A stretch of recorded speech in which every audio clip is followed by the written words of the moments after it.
Don't believe the hype. Yeah. Don't believe the hype. Yeah. Don't believe the hype. Don't believe the hype. Yeah. Don't believe the hype. Yeah. Don't believe the hype. And P.S. The J.F.K. show was fire. Yeah, I love the J.F.K. show. Shout out to J.F.K. and James Jackson. Love them. Great stuff there. 39,000 feet. All right, cool. Two of them.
Huh? Long ride. Yeah, we back. We are back. It's been a long ride. Oh, ooh, stretching out. Woo! Back to that. We're back. We're live. I go by the name of J.F.K. I go by the name of James Jackson. You could have been anywhere in the world. But you here with us. Welcome back. Let's get into it. You ain't my set, you ain't my friend. True story, no? Department of Youth Service. Just one more night, and I'm coming off this long and winding road.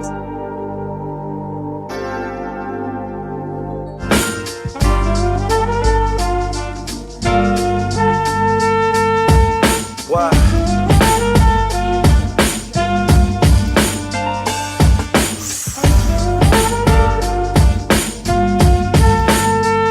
Beg your pardon.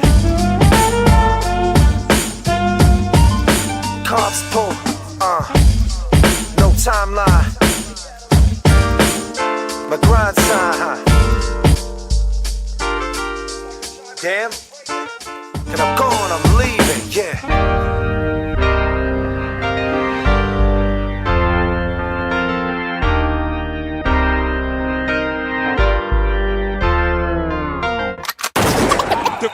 The rap J.F.K. The rap J.F.K. Feeling just like J.F.K. J.F.K. Yeah. Can't sleep, sha-la-la-la-la, la-la-la-la-la-la, Sha-la-la-la-la-la-la-la-la, can't sleep, sha-la-la-la-la-la-la-la-la, sha-la-la-la-la-la-la-la-la, sha-la-la-la-la-la-la, lullaby and good night. Good night. Don't let the bed bugs bite, it's time for owner gets to sleep. Good night. Sleep is the cousin of death, it's like you when you sleep, it's like you hold your breath. Good night. Daily I wake up on the wrong side of the bed and I hold my head. Ain't no time, yes, for lullabies, cause if I can't sleep, the world stays up with me.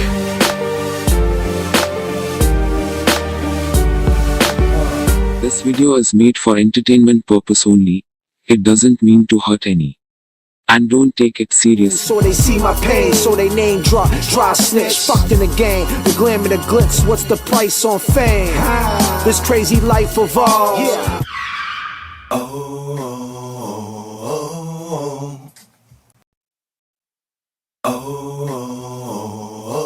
I'm running through the alley and in the alley. Hop at the second of sundown, no front from January on down to December. I'm loving the burst of the month. Wake up, wake up, wake up. It's wake up, wake up. Get up, get up, get up. Cash your checks again.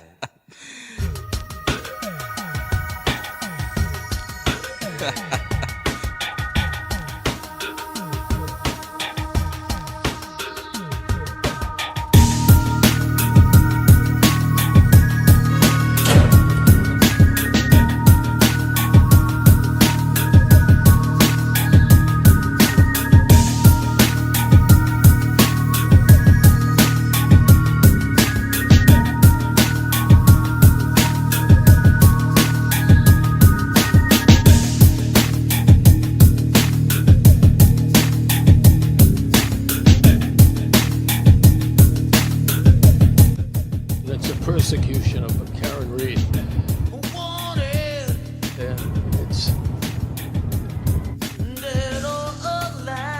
we remain hopeful.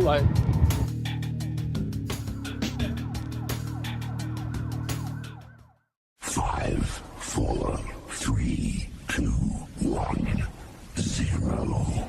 This one's explosive.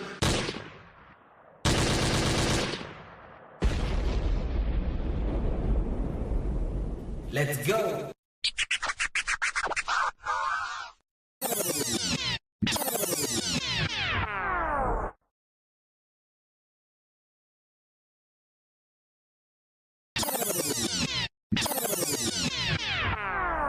Mic check to the guards. Mic check to the guards.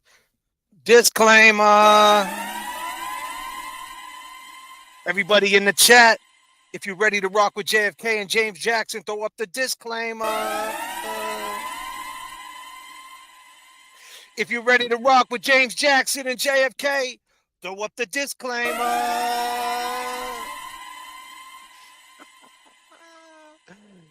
Disclaimers. Where's them red X's and them X's? Let's go. Portnoy, you're in denial, buddy. Disclaimer. Portnoy, one life. Everybody knows the rules. What you talking about?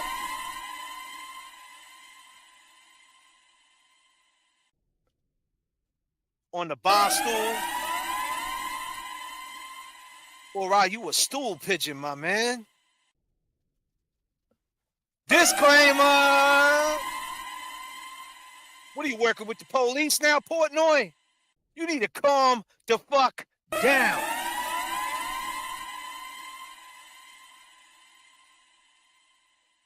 You know Monty's Pizza, the one you love so much? You know that's in Lynn, right, buddy? Disclaimer! You know, you Swampscott folks think that you're not Lynn. You're actually brothers with Lynn. You're in denial every time you drive up the Lynn Way or down Lynn Beach. You think that's not Lynn. You're more closer to Lynn than you think, right, Portnoy? You're a Lynn dude. Show a level of respect. Lynn, Sin City, city of sin. It's a tough town, and you're acting like a clown. Portnoy, one life. Everybody knows the rules. Disclaimer. Fuck are we talking about here? 5, 4, 3, 2, 1. You wrong. You wrong. You wrong.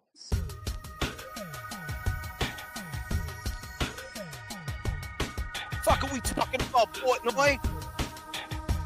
I don't like Monty's Pizza anyway.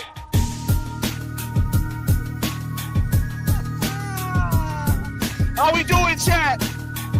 How we doing, chat? I go back. Hey, and I got the man, the legend.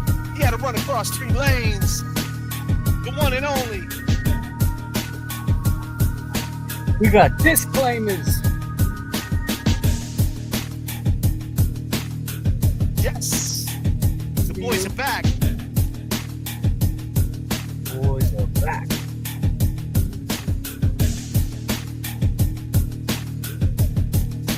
Yeah. Those lanes were not easy, Jay.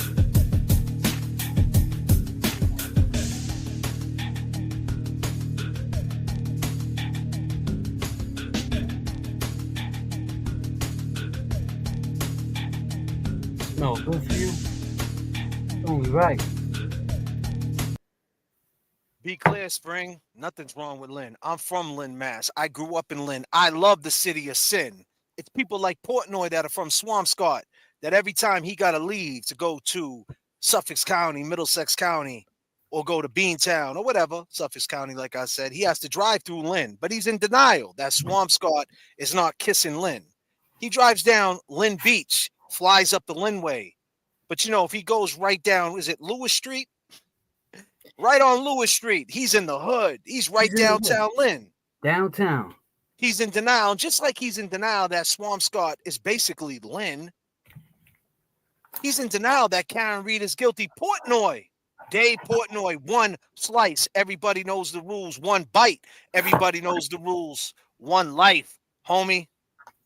Karen Reed is fighting for her life. And you said on your platform, your big platform, huge platform.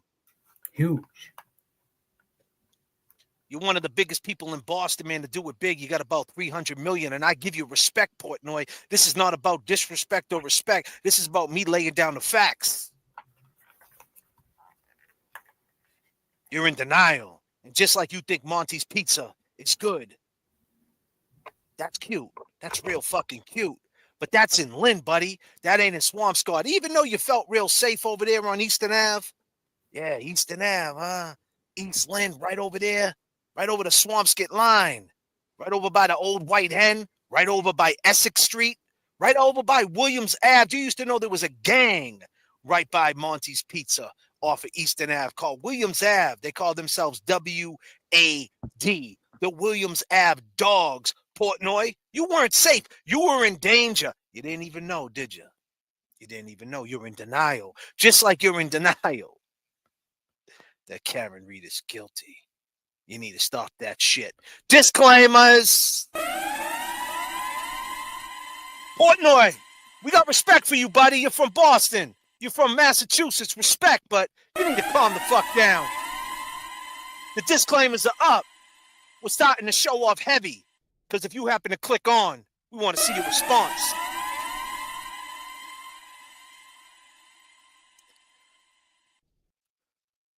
See, I can't look at you as a casual fan that just watched the documentary, just like some person that might live in Danvers, Mass, or just some poor prick that lives out in Revere that watched the documentary on Discovery. Is it Discovery? Is that where it was at?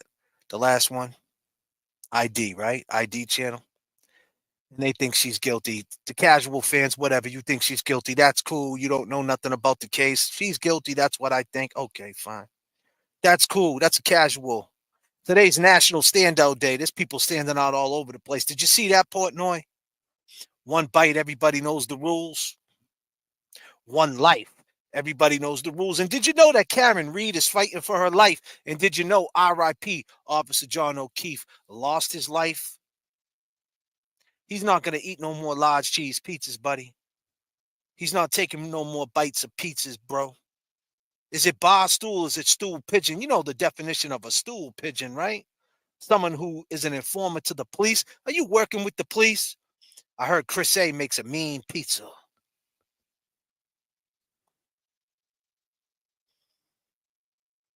You're muted up, brother. I bet you he's yet to go to D&E and do a review. Because that's pizza we already know. Tastes like trash. David? Go ahead, Jay. I'm sorry. Yeah, brother. I'm just dropping the monologue, man. It's on you. Mic check to the gods. Pass it to you.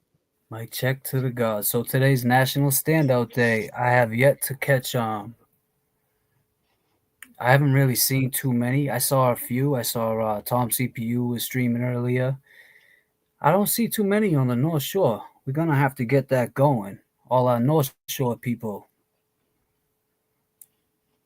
Maybe Portnoy will help out with that. Yeah, he's out here. Boston Brandy, what's up? I saw Boston Brandy out there today. Boston Brandy's always out there. Mm-hmm. Is Scotty in the chat, Jay? Scotty who? Scotty. No. Scotty, the one who does our beats? Yeah, does our beats. Because I ended the show yesterday. I got off topic. I did that when I did that live. He had sent a super chat asking a question about in the waterfall, saying, look at Karen's eyes. And I read it, but then I got into talking about how we had a country banger, and I got excited. I got a little excited. I said how we were going to the Country Music Awards. M. Fetta says she's taking you. I'm going with Please Pass the Pepper. And Scotty, we got +1s. So We got plus one. I didn't get a chance to ask answer his question. But I guess Karen in the video, because like we say, every time you watch the waterfall video, you see something new. And he had said that, watch your eyes or whatever. And we caught that before. So I just wanted him to know that I obviously didn't mean no to slight, like just go over what he had asked. I wanted to, I'll see him when he comes in. I've been looking out for him. But yeah, man. So what's up with this dude? Because I just got a little brief of it. So he's saying that he thinks that she's guilty of the crime, but he wouldn't find her guilty if he was a juror. Something like this. Mm-hmm. Because we're gonna play the clip, brother. We're gonna get onto it. Yeah, we're gonna get onto it. But here's the thing, because if it was anybody else, right? Like I said, a cat from Danvers, a cat from Middleton, just an ordinary casual fan who watched A&E, doesn't understand their position, like meaning, like just a regular person. You think she's guilty, whatever, man. I get all that. Your aunt, your uncle, I think she's guilty. Who cares? We're talking about Dave Portnoy, a huge platform, Barstool. We're talking about Barstool, Turtle Boy Sports, Barstool Sports. I would love to see Turtle Boy go head to head with him. That would be fun. Yeah, that would be fun. Aiden versus Portnoy. Yeah, I like that. But then again, Portnoy, did you know, since Barstool or you a stool pigeon, did you know, my man, that the cop, the ATF agent, the murder suspect, the murder witness, the ATF agent called in our show? Did you know that, Aiden? I mean, excuse me, disclaimer. Portnoy, did you know that? And if you didn't know, I'm going to play that right now for you. And I know you guys heard this a million times, but this is for Portnoy. I need everybody to throw up the X's. Disclaimer. One life. I need everybody to put one life. Everybody knows the rules in the chat. One life. Everybody knows the rules. Karen Reed is fighting for her life. This is not Pizza Buddy. It's not a bite of pizza. It's not pepperoni. It's none of that shit. We're not in Brooklyn. We're not over there in CT. We're not out there in Chelmsford getting pieces of pizza on the North Shore. You need to calm the fuck down. She's fighting for her life. You got a platform that is huge. You have a lot of people who respect you, a lot of people who follow you, and you're saying that she's guilty. And you shouldn't have said nothing if you don't know the facts. JFK, James Jackson, lay down the facts. Did you know that he called in? And that's the thing, Jay. These people, they don't know stuff like that. They only run with whatever they want to run with, or whatever clip they see that Kevin day. from South Boston. What's up? Sorry, bro. That's all right. Look at Portnoy, did you know that Higgins called in? Kevin from South Boston called in our show, lying about his name, a murder suspect, a murder witness, an ATF agent, lying about his name, called in, lying. After we showed, be clear, after we showed what, James? After we showed a reenactment of the waterfall. And after we talked to his buddy, Seaside Portnoy, his childhood friend. So Portnoy, be clear, we did a reenactment video of the waterfall. A video, obviously, you haven't seen, but you're going to see it today. And we're going to do it for the 5,000th time, Portnoy. But take a listen. Hey, man, what's up, guys? Kevin from South Boston. What's up, Kevin from Southie? What's happening? No, listen, I appreciate the things that you two do, you and James, right? But let me ask you something. Those two dudes that you're accusing, right? They're decorated dudes. What happens? Like, can you look at this from both sides? And this comes out that she actually did it. Are you ready to, like, put it out there that you were wrong? You sound like Higgins, bro. You wrong. Is this Higgins? Is this Higgins? You wrong. You're Higgins. Why are we wrong? Why This are we is wrong? fucking Higgins. Higgins called the phone. He hung up. That was Higgins, bro. That was Bro. Higgins, man. Bro. You fucking coward, man. That was fucking Higgins. Yo, I'm bugging. Disclaimer. I'm bugging. Damn. I'm Why you bugging gonna right now. dude's Yo, gonna I'm call hyped and up. hang up? Yo, Yeah. I'm bugging. Disclaimer. Higgins, what are you gonna do when you're found guilty? Everybody bear with me. I'm putting the landing gear down. Woo! I know for a fact that was Higgins, bro. That sounded just like Higgins. You caught his ass. It was like a mouse trap. Wow, caught him quick. Snap, Portnoy. Yes. Bar stool or stool pigeon. These cops are dirty, Portnoy. One life. Everybody knows the rules. Free Karen Reed. And it's funny, that's your mugshot. That picture that I got of you, Portnoy. Man, your boys That's your did you mugshot dirty. when they arrested you when you was going messing with the commissioner, whatever he was in the NFL. What was his name? They put the clown nose on him and shit. Oh, Roger Goodell? Was it him? Yeah. So he was going Is like that why with he him. got the mustache like that?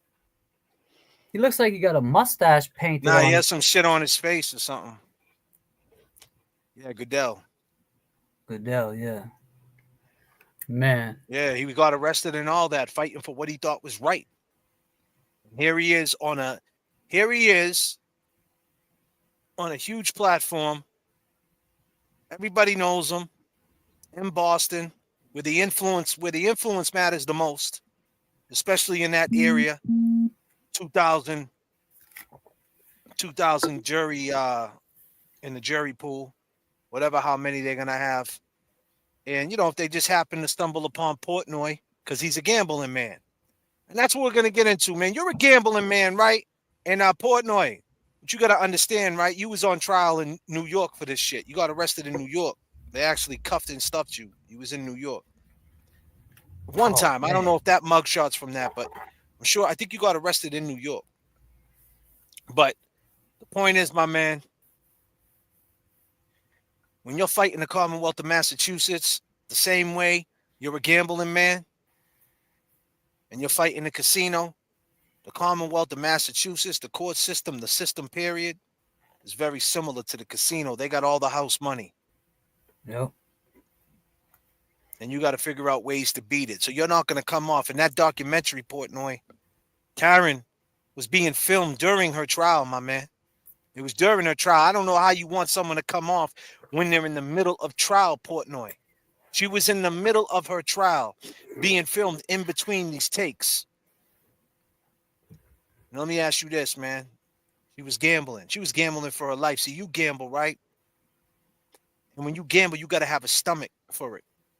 You got to put up all this money, whether you got $500 or you got $50,000. And someone like you, Portnoy, let's keep it real. You do $50,000 bets at ease. If someone was going to put a camera on you, my man, and watch you put down $50,000 on these sports bets because you're a sport betting dude. Yeah. Actually, I think Barstool runs its own sport betting.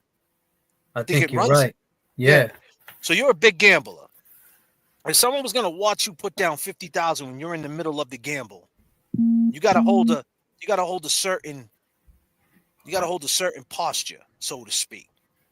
You got to have that stomach, because when they swoop up that $50,000, you can't show your face. You can't show that you got hit. You got to act like that $50,000 they just swiped off that table means nothing. You know what I'm talking about, Portnoy. You've been there and you've done that. And what are you going to do? You got to throw up another $50,000. And if you get that $50,000 swooped up, you still got to sit there and act like it means nothing. Now, most people, if they were watching you on camera and you had an interview in between this adventure, in between this action, in between this dilemma, in between your addiction, buddy, right?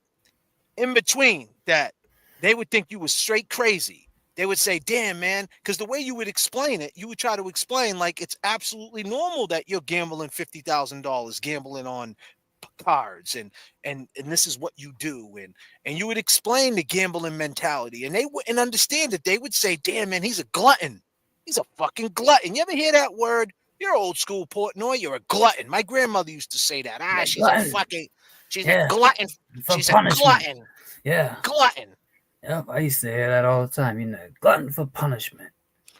Right. So if they seen you doing that gamble, Portnoy, they wouldn't understand it. They would say, damn, man, people don't even make $50,000 a year, and you're throwing that away on one hand. Crazy. On one game.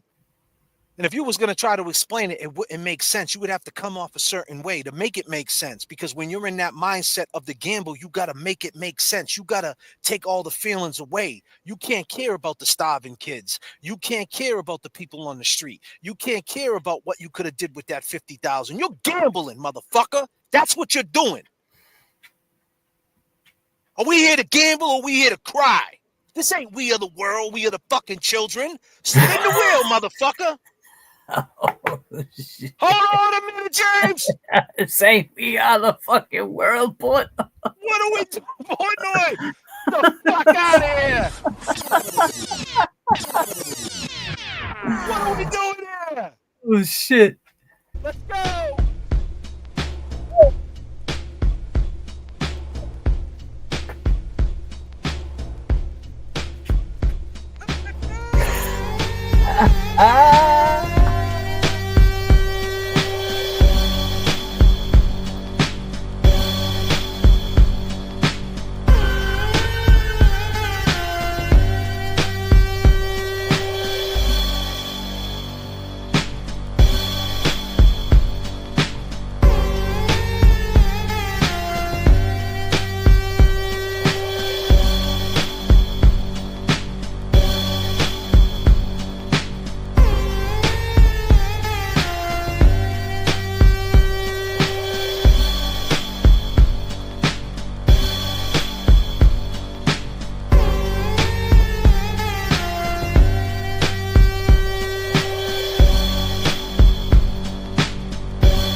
Now, we might not have the same reach as you, Portnoy.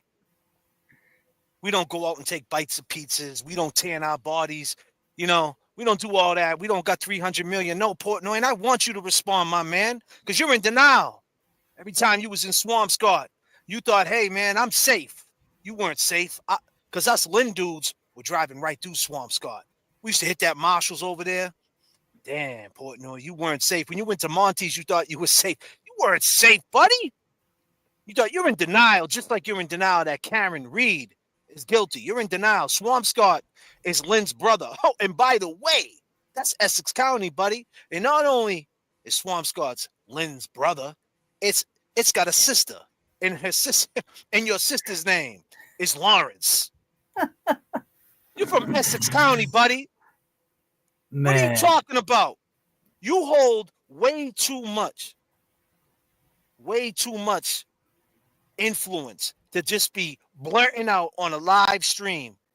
Karen Reed is guilty, but I wouldn't find her guilty. Listen, this ain't a pizza review. It's one life. Everybody knows the rule. Sit your ass down on the bar stool. Shit, it's not one and bite. calm the fuck down. Absolutely. And here's the thing. When you were gambling, and people seeing you gamble at 50,000, this ain't We Are the World, like I said. We Are the World. No. We're gambling. We don't care about that bum that's outside asking for $2. Even though we're inside the casino gambling 50 racks. What are we doing? It's the same reason you asked that person who's in that pond right now. He's in that cute little pond, and he's fishing in his kayak, chasing bass. The fuck is he doing out there? He's waiting for something to bite on his hook. It's the action. It's the action. It's the addiction. It's the fight. It just is what it is. So let's parallel that to Karen Reed. She's in a gamble. She's in the Commonwealth. She's in the casino. She's next to David Yannetti, Alan Jackson. Who else she next to? James Jackson. Alessi. She's next to Alessi. She's got her whole family behind her. Mr. and Mrs. Reed. She's got everybody outside, boots on the ground. But who else she next to? David Yannetti, my Uncle Al, Bob Alessi, then Eliza Little. Who's the new one? Something Victoria, something Bridge, I think. Something like when that. When she did that documentary that you watched, Portnoy, she was in trial. And she was around Alan Jackson and David Yannetti, 2 ex-DAs, one out of Middlesex County and one out of L.A. 3 strikes, you're out. Giving dudes life in prison for marijuana. Crazy. Shit like that, my dude. Right? So the bottom line is, she had to leave the bum outside. He wanted $5. Who gives a fuck? I'm gambling. We don't care about nothing. This ain't We Are the World. And just like Karen, at that point, she couldn't care about John's family. She couldn't sympathize. She knows John's gone. She gets all that. But she's in the middle of a gamble. You got to be tough. You got to find a way to look past it. Because when you're sitting there taking the hits and they're taking that 50,000, they're swiping that table, you can't show a face. You got to sit there and just take it the same way. The same way they were saying to Karen in trial. She did it, Your Honor. She's a psycho. She didn't take off her shoes. And she's sitting there like, what the fuck are these people talking about? It's wild, man. She had to find a way to get away from it. She had to find a way to get through it. Just like when you gamble, you got to find a way to get through it. Because if you don't, it will eat you alive. And you might walk up to the 20th floor in the MGM and do a skydive off that motherfucking roof. Yeah. You got to have a stomach. You got to have a stomach when it comes to the gamble. You got to have a stomach when you're fighting cases. And she's around who she's around. And you're around who you're around, right? Portnoy? You're around all the millionaires. You're around the Dana Whites, the Wahlbergs, the Matt Damons, the $200 million club. So they're telling you, hey, man, just throw 50,000 down, man. Fuck it. I mean, you kick it with Donald Trump, my man. You're diplomatic. Shit. You got to pass. You could do whatever you want. You're around people like that, my man. So 50 racks, 100 racks, gambling, you know what I mean? Buying shit. It just is what it is. That's the life. People don't understand it on this level. I get it. And just like you don't understand the level of the Commonwealth of Massachusetts when you're fighting for your life for a murder. So you need to calm the fuck down and get the fuck out of here with that shit. This ain't a pizza review.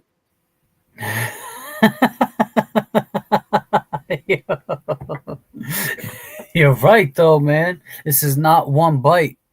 You know the rules. God damn, Portnoy. Did you know that the ATF agent called show? Did you know? Is that a conscience of the guilt? What would you rate that on your pizza review scale? Is that a 7.7? That it might be a conscience of guilt?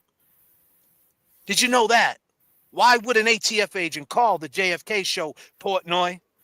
Why would he? Why? The same reason why you're going to call me. Yeah. Because you know I'm right. You're fucking up, boy. He appreciates what we do. That's why he called. He appreciates what we do. Hold a level of respect, man. You're in denial. Swampscott's Lynn. Absolutely, man. And Karen Reed's not guilty. And that's a fact.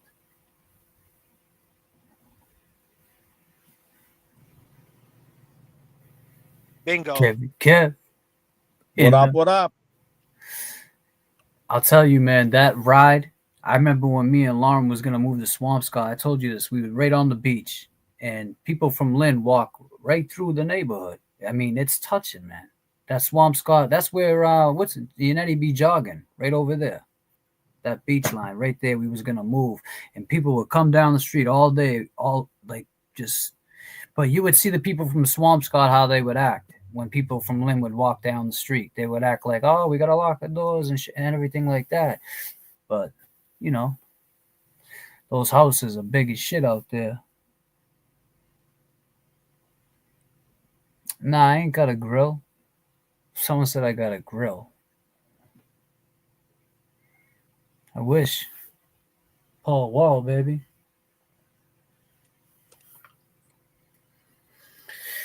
Kev, what's the deal, my man? Nothing much, man. I'm just jumping in, man. A little late. Yeah. You got 2 whips? Got SUV now? Yeah, no. This is yeah. I jump back and forth. My wife's car. Nice. The ride.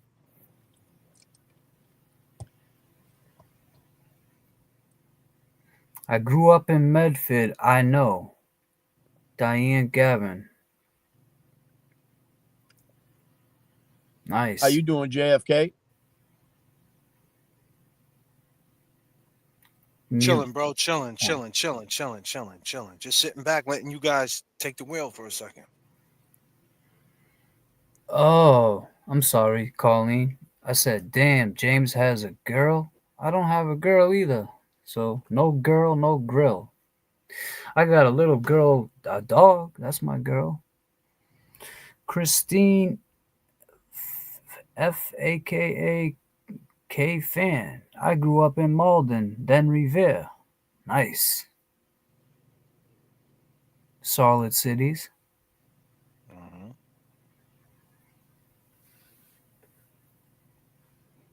We got a lot of North Shore people in here. Last night I had there's a few. I don't know if you remember. Actually, no, that's your brother's boy, Bisco. His mom's in here right now, I think. Gigi. Bowden Street kids. I know him, man. He did time and Billy. Yeah. No, orange hair Michael. kid. He's got orange hair. I think he does, but I don't. Yes, but his name is not Billy. His name is Mike. I didn't say Billy. Was he in Billy? In Billy. I'm sorry.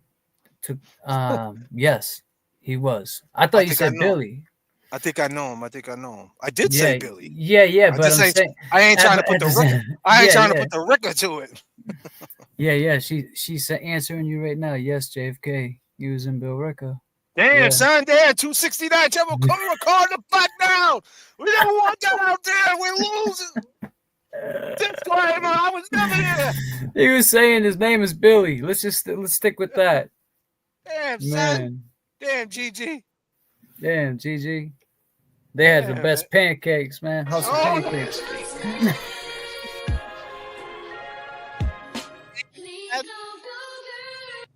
Oh man, shit. House of pancakes. Yeah, man. So Portnoy, we're riding on you. You're in the scope. Let's take a listen to what he had to say. He didn't say nice things, ladies and gentlemen. Who's letting her do this? Why is she doing this? Look, I stay out of Karen Reed pretty much. Why? Dave, I was going to say, you don't get it not living around here, I think. It's you like can't even get involved in it, Kirk. You know what I mean? Yeah, and the other story I'm doing with Birchmore is like kind of tied. It's I let the Karen Reed people do their Karen Reed stuff. I would not have advised her to do this. This is a very so I really didn't move. follow it. I watched the whole thing. I don't think you can convict her, but I think she did it. I think that she hit him. I think she hit him by accident. You think she was drunk and hit him? Yeah, I mean, I think a lot of people think that. Yeah. There's a couple things in it where it's like, that's weird. Like when she wakes up and she's like, he's dead, isn't he? Like that's your first thought when you thought cheating on you. So why wouldn't you just think he cheated as opposed to? And that's one. The voicemails. She's crazy, but in the woman, she's crazy. Like they thought she texted like, how long to die in the cold, and she's like, well, no, I didn't. Hey, Portnoy. You just called our girl Karen crazy. You're looking crazy with your hat like that, Portnoy. Right? Damn, so this dude jumped up on a platform running his fucking mouth. Wait a minute, hold on. He didn't just jump on a platform. He jumped on his platform that got hundreds and hundreds of thousands of views. That's the whole point. He didn't hold the level of respect of his influence. Yes, his influence, exactly. I mean, he probably had 2,000 people watching him. When more than that, he probably had like 10,000 people watching him. Yeah. And he's got a lot of people that he just called Karen Reed crazy, bro. Call her crazy. Why are you calling her crazy? Why are you calling her crazy in the middle of that? She's crazy. Well, why is she crazy? I don't understand. You're a gambler. You're crazy. You're fucking betting on the Celtics and March Madness and the Bruins and the Red Sox. That's not crazy. You're a fucking degenerate. And you got the nerve to say that she's crazy? You're crazy too. We're all crazy. You didn't know, Portnoy? Man. We all got our own. Hold on a minute. Throw up the disclaimers. Portnoy, Monty's sucks. All right, Portnoy, calm the fuck down. Disclaimer.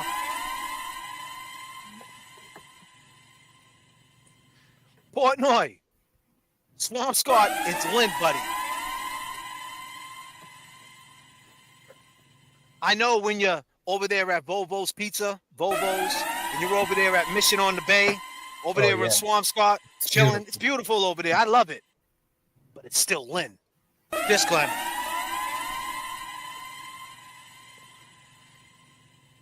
You're a Lynn dude. Hold a level of respect. Stop acting like a weirdo. What's wrong with you, Portnoy? Crazy? You're crazy. Disclaimers in the chat. I need to see all them disclaimers.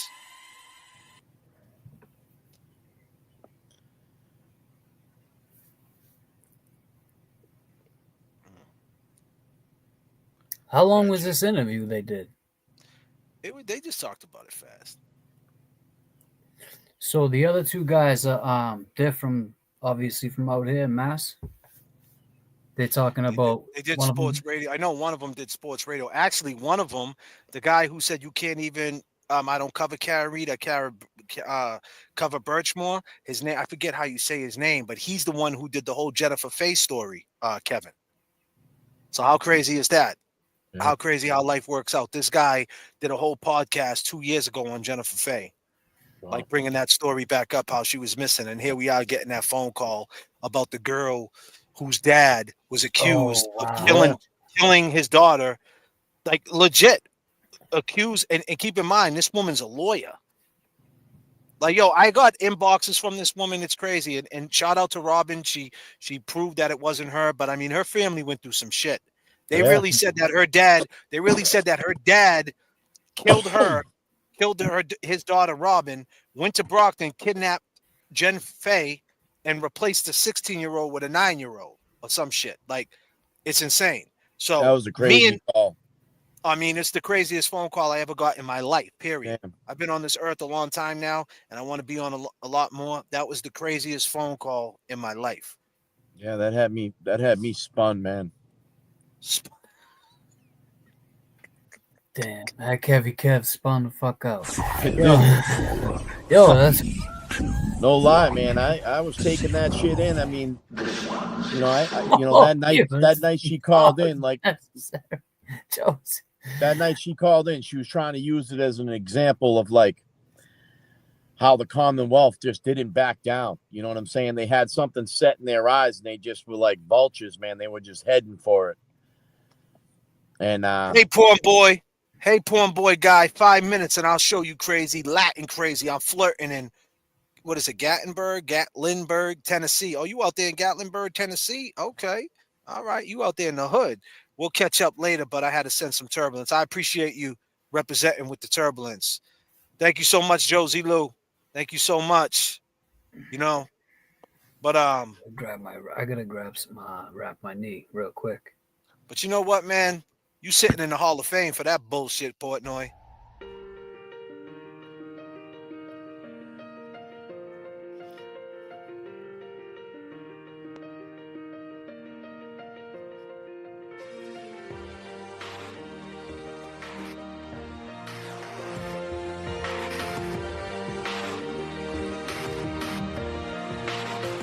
Yeah, you can be the greatest, you can be the best. You can be the King Kong banging on your chest. You can beat the world, you can beat the war. You can talk to God, go banging on his door. You can throw your hands up, you can beat the clock. Yeah. You can move a mountain, you can break rocks. You can be a master, don't wait for luck.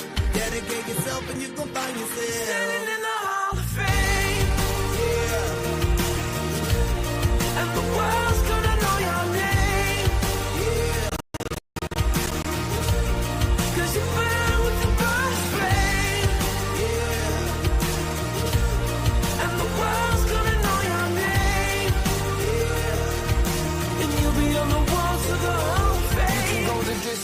You can run the mile, you can walk straight through hell with a smile. You could be the hero, you can get the gold. Breaking all the records they thought never could be broke. Yeah, do it for your people, do it for your pride. Are you ever gonna know if you never even try?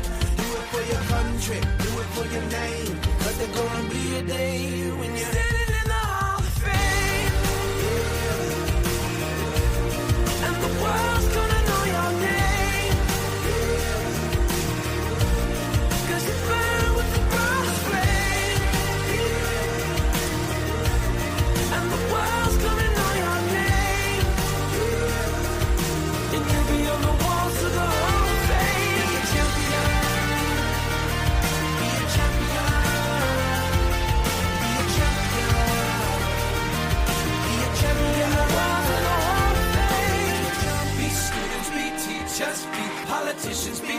us. Be believers, be leaders, be astronauts, be champions, be truth seekers, be students, be teachers, be politicians. You're gonna be up in that Hall of Fame, Portnoy. You're gonna be on that scumbag list. We need to show Portnoy how to throw the ball at Nahant Beach, boys. Yeah, we also, you know, he needs to stay out the sun. You know what I mean? He's wilding out. His ass catching that 3rd-degree burns with his skin bubbling up. He's throwing, he's throwing shade or something, man. I don't know what's up with that boy. Anyway, let's get into more what he says.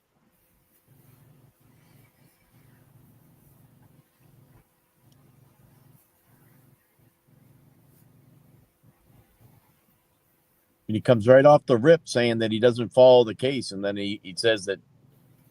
Yeah, you can't exactly. You're gonna say some wild shit like that. He pops I off with don't some know wild that you're shit. checking your daughter's like travel team Probably not. scores Probably before you go to bed. I will say that house confuses it with the butt dialing, and I can't imagine a police chief cold and she's like, well, no, I didn't. I did that in the morning, and the guy's like, yeah, the browser was open, which I believe, but they also are like, she texted how her daughter's basketball team did at like 2 a.m. Like, if you just were in a house where someone got murdered, I don't know that you're checking your daughter's like travel team Probably not. scores Probably before you go to bed. I will say that house confuses it with the butt dialing, and I can't imagine a police chief not walking out to his front lawn when there's like cops out Wasn't there. a and there's police shit chief, show. idiot. He just never goes outside. But I think the argument there is they were just so crippled. It was They were like hammered, 5 in the though. morning. Yeah. They're still asleep. Yeah, all right, buddy. Yeah. I just don't think 12 people will ever all say that she did it. Like, Yeah, I don't know. No jury is ever. It might be a hung jury again. I agree. But there's no way 12 people will get together. And by the way, I have enough like doubts in my mind. If I was on that jury, I'm not 100% sure. I'd say, because I feel like you really need to be 100% sure. Well, definitely, if you're going to convict her Yeah. for this. So yeah. I think she did it, but watching that, I wasn't. Why like, do you think she 100% did it, sure. buddy? The other people, no one can What are you, a explain stool the butt pigeon? dialing to me back and forth. There he. Oh, Oh Jesus, my look God, at this that. he looks like he's What's back in the bunk. What is going on with your cord? Rico! You seen this guy's cord? He looks like he's getting choked. It's a little bit more down. Hold on, guys. I think it's at like the 34 mark. I mean, damn, dude, Cover this is up with Barstool. Wow. Yeah, GoDaddy Arrow is so easy.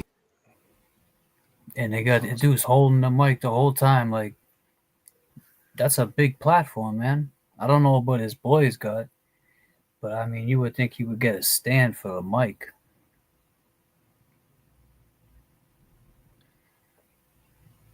I mean, you could be saying shit when you don't have all the facts. Like, you put, especially on a platform like that, he's doing Plevelin type of shit. All right, check this out. Get ready with the Karen Reed stuff. You just said she's guilty, so just fucking get ready for that crowd. That's the craziest crowd of all. Are you afraid of Turtle Boy? Me? No, I'm friends with. No, Turtle Boy and I are buddies. I didn't. I said I would not vote her guilty, but if you done that, I think she did it. I don't. It just seems like such a wild cover up with that many people all to be on the same page on the other side. Well, that's my take. Yeah, right. Why wouldn't the cops just go in her house though? I can't just go. Wasn't her house. That's all. There's so many weird things. You can put it to rest if you just entered the house. I think the weirdest thing of all, she's doing this right now. It's doing crazy. Oh, she That's did what I it. don't get. She does seem fairly unsympathetic that the guy's dead. She seems unstable. She goes around. What? One of my producers, Dave Conley, had dinner with her a month ago or a couple months ago. They shared He's a in steak. love with her. He's in love with her. I think. Loves her. Like a steak. They date? shared a fillet. No. Like she'll have like people who are into the story. She'll just have like dinners with them and talk about it. Well, I will say, if you're her, I'm Listen sure to she this. got paid for this. She got paid. You're Yeah, making I guess, but it's weird while the trial's ongoing. That's all. It's unusual. Like the second trial hasn't started yet. She's Why kind of is like it Rico, unusual? where she has people like bomb people the way he does. Yeah. Yeah. Yes. should Bosco hire should you. recruit. Bosco should go wear pink She's got an Alabama shirt on at the first day of trial. Rico be hiring her to fucking run. Man. Dave, you're in denial, man. Go ahead, guys. Take it away. The fact that they're sitting there and they're joking and laughing about a woman that's fighting for her life, an officer that was murdered. Never mentioned that once. Yeah, you want to sit here and say she's guilty, she's crazy, she's this, but you don't say nothing. She has no sympathy. But you guys never mentioned John O'Keefe once. Sorry, James. Go ahead. Yeah, but that's exactly what I got out of it. They didn't mention John O'Keefe. They're sitting there, they're misinformed. Like we always talk about, you need to, especially on a platform that big, you can't be putting out misinformation because now you're misleading and misguiding people, and they might follow you and listen to that and be like, yeah, he's right. She is guilty. Yep. Dave said it. Yeah. One bite of pizza. Yep. She's guilty. You know what I mean? And it's just like, you got to be careful when you got a platform like that. Wild. No, you're right. Portnoy, I need everybody in the chat to throw up them disclaimers. This is a disclaimer. Portnoy, Swampscott is Lynn, Massachusetts, Portnoy. You fucking asshole. I know when you have Volvo's Pizza over there at Mission on the Bay, you think you're safe, boy. You know Swampscott, Lynn connects into Swampscott through Essex Street and Lewis Street, right, Portnoy, right downtown Lynn. Monty's is trash, Portnoy. I don't fuck with that place. Nobody in Lynn does. That's where you Swampscott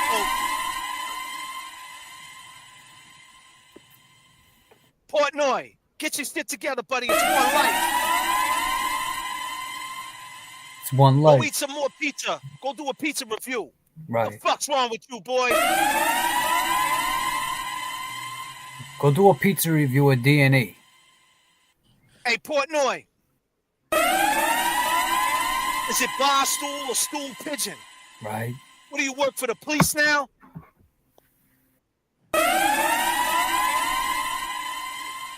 Damn. Fuck out of here. Sounds like he's getting all his, What's up, Patrick? all his information off of the news. The news is negative like that too. No, he didn't get his information off the news. You didn't hear him? He watched the documentary, bro. He watched the documentary. He got the whole thing off the doc. Listen, back to the context, back to the whole completeness, the motion of completeness, right? Or the law of rule of completeness, or whatever how it goes. Yep. At the end of the day, no one's putting that into context. You're a degenerate gambler, Barstool boy, right? That's what you do. People would look at that as crazy if they was ever interviewing you between the gambling motion, because you got to have a stomach for it, and you're gonna have no remorse of spending money that people don't even make in a year. The same way Karen was being interviewed during a trial for murder, she had to find a way to have a stomach to gamble and get through it, and she got Yannetti next to her. She got Jackson next to her, telling her, "Hey, you got to you got to put the blinders on, and you got to go forward." I understand you can't. You got to be in a special mindset, especially for a murder case. Right. I mean, I never had a murder case, and I don't want one. No. This is insanity. One bite, everybody knows the rules. One life, everybody knows the rules. You're not putting it into context. You're saying, "Why is she doing it now, Kirk?" That's what you said. Why is she doing it now? Well, she didn't. Now she did that back in June during the trial. Put the context to it. Context is king, my man. You're not putting the context to it. This is something that's been on the cutting room floor, and they turned around these networks and said, "Hey, let's put it out right before the second trial so we could get ratings, so dudes like Portnoy can jump in and talk about it, and it gets more views and it gets more views." But the fact is, whatever you think she's guilty, that's fine. But Portnoy, hold a level of respect. You got a huge platform. You're jumping out the window saying that. Why don't you jump out the window and say something about Dana White? You don't say nothing about that, do you? Jump out the window and say something about Marky Wahlberg. Jump out the window and say something about who you don't feel, but you ain't feeling. But you're not saying nothing about them people you're making money with. But you want to throw Karen Reed under the bus for what?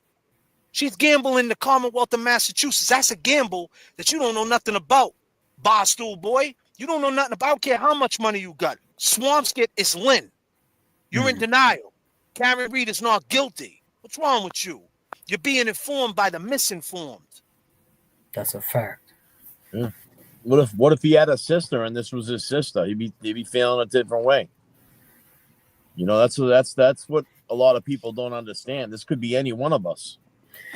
You know, too, Jay and Kevy, when she was coming out of those courtrooms, not only was she surrounded by her attorneys, but she's surrounded by people that are saying Karen Reed did it or Karen Reed's guilty, you know, so she's got that in her mind too. And then all of a sudden, hit play, ask her this. So she's dealing with a lot, man. You can't just go off of one documentary that was filmed during the trial. During the trial, you're getting the emotion of it. If you were going to put him, if you were going to put him on camera when he's gambling 100,000, you're going to get his raw emotion too. Yeah. It's a different type of emotion. When you're gambling and you're fighting for something, you're going to come off a certain way. You got to have a certain stomach. You're going to come off arrogant. It's a different energy, man. It just is. And respect it. And with your platform, Portnoy, Dave, you should know better, man, just to jump out the window. Now, I know you try to clean it up and say, oh, well, if I was on the jury, I wouldn't find it guilty because I'm not 100% sure. But you said you think she did it. And you don't, that's crazy. So what is it? You're talking with both sides of your mouth. What is it? She did it or she didn't do it? So you would find her not guilty even though you thought she did it? I don't understand that. Yeah, and then he's talking about, oh, the woman that did the How's Long to Die. That's weird that she was looking at that, and then her kid's game at 2 a.m. when someone was just so it's like you say, he's talking with both sides of his mouth and still throwing shots out, calling names, and saying that he can't believe that, you know, the cop didn't come out of his house, and why would they could have resolved, you know, any thoughts about that house if they searched it or they properly investigated. Because I mean, yeah, he and then he says the other shit. Listen, man, shouldn't be saying anything. You're right, J.F.K. You know what I'm saying? The motherfucker should stick to fucking pizza. You know what I'm saying? Pepperoni, fucking, you know, meat lovers. Disclaimer. Pause if necessary. Pause if necessary. Why would the police find John, a Boston cop, and not wonder if Brian Albert was okay, also a Boston cop? What if this was somebody attacking police? Did you ever think of that, Portnoy? Why didn't they go in and make sure the Boston cop that you call a chief or detective or whatever the fuck you call him, why didn't they go in and check on him? His well-being. Yeah. There was a Boston cop on the ground. Obviously, you're not interested in the facts, bro, you know, but you jumped out the window and we'll give you enough information, you know, for you. But at the end of the day, if Brian Albert, the chick, J.F.K, the one you said that was gambling, she was putting baby blankets on John O'Keefe at 6 a.m. inside Kerry Roberts' car, the girl who showed up with Karen. Baby blankets. When that whole house was wide open. She never went to the door. J.F.K, the one that was Googling, the one you said that probably didn't Google How Long to Die in the Cold, whatever, that's your opinion. Maybe she didn't. That still doesn't mean that she didn't run to that house. We could give you 100 more instances on why this shit didn't happen. And here's the biggest one. The Commonwealth just came out and said the last time John O'Keefe touched his phone and shut it off was at 12:32. He hit the button to lock it at 12:32. It takes 6 minutes to get to 1 Meadows Ave. There's no way she got there in 4 minutes when snow's on the ground, right? So that means Karen had to leave at 12:29, 12:30. She was already gone when John locked his phone. So there you got it. Me and James always talk about the timeline. When did it happen? When was there a chance for this to happen and no one seen it? They all testified they're looking out the window. Now it comes out. Hank Brennan says, well, we got the phone and the data from the phone. The data from the phone says John O'Keefe shut his phone off at 12:32. I mean, locked it at 12:32. She connected to the internet at 12:36, Portnoy. It takes 6 minutes from 34 Fairview to 1 Meadows Ave. That's what it takes on the navigation, right? She got there in 4, you're saying? And then how did it happen? How did everybody saying they looked out the window? Come on, bro. It didn't happen. 7 people left the house. No one seen the body. We go down the line. But here's the thing, Portnoy. She never ran in the house like James is saying. They don't know. She's sitting there seeing John O'Keefe, a friend of hers, dead or hurt real bad on the lawn. Why ain't she thinking her sister?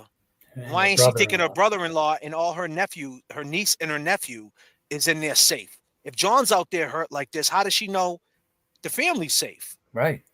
So she never went in the house. They're putting baby blankets on a 6'2" man, 200 and something pounds. Baby blankets. When they could have went in the house. Now here's the thing, and I'll just put it like this. Listen, if she wouldn't went in the house, right, Portnoy, and got Officer Brian Albert, Boston Police.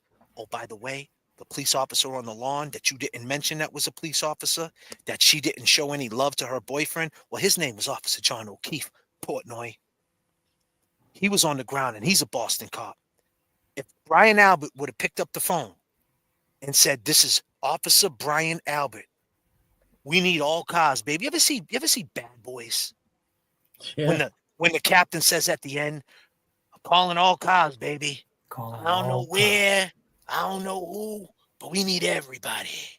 Mm-hmm. Them Boston police would have flew out of Dorchester, flew out of South Boston, Stoughton police, Canton police, Quincy police, all surrounding all cities. sorts of police would have been flying down 93. Disclaimer, because they love that type of shit. Not that they love their brother is down, but they love to make a spectacle when one of their own is down to show how much support they got. Yep. They would have been flying down 93. Shit, a fucking helicopter might have landed. Hell yeah. Yeah. Right? Canton would have been filled with Boston police. Fucking dogs everywhere. Right? Knocking on people's doors. But why didn't that happen, Portnoy? Because they didn't want that to happen, Portnoy. No. They want to keep it quiet.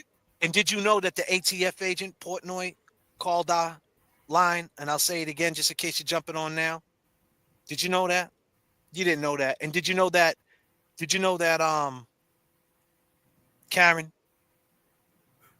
was trying to save John's life? The one who's crazy? The one who whipped her shirt up and was trying to give him heat? Yep. Make his body warm. Well, the other one didn't go in the house and get the cop, the first responder, putting baby blankets on there. Oh, you wouldn't know about baby blankets, do you, Portnoy? You got no fucking kids. That's why, huh? You're one of those. You're one of those, huh? You ain't got no kids. Is that what it is, Portnoy? You got no kids? You know what I think? I think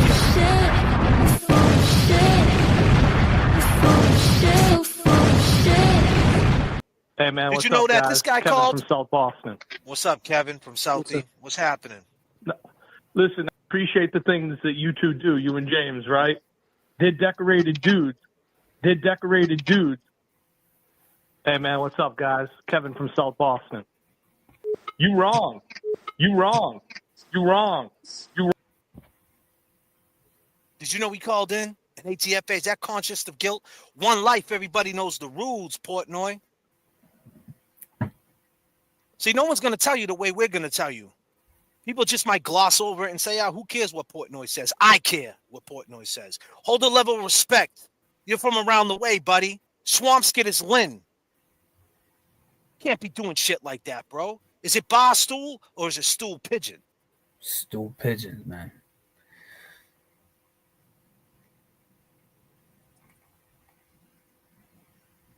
You know, Jay, too, it's like with his platform, it would be great if he did follow the case and did get into it because he has the means of getting out there to people and getting the word out there and he could have do it if he really looked into it. Maybe he would feel a different way. He's just throwing bullshit out there. Well, that's what we're here for, right, James? That's what we're here for. That's what 656 people on the 777 Deluxe, right? You know, I don't think you know, man, how much people love Karen Reed, bro. And you, Kirk, you said the Karen Reed people are crazy. That's what you said. Right. You know, the funny thing about it is, James, we haven't did this for a while. Why don't you tell them? Kirk, this is what they feel about Karen. Go ahead, James. Chat. you had one word to describe Karen Reed, what would it be? Just one word. It's your chat, people. Let's go.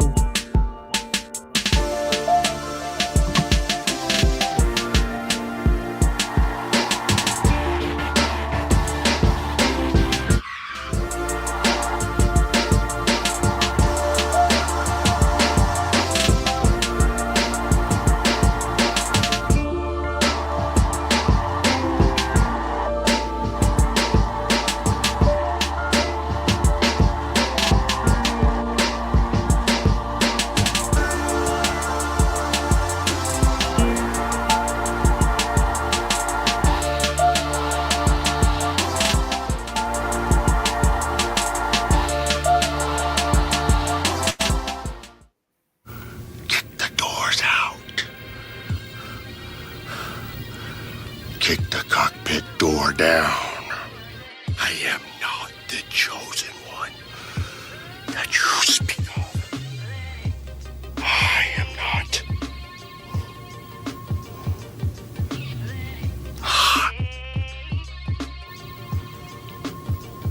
The only one.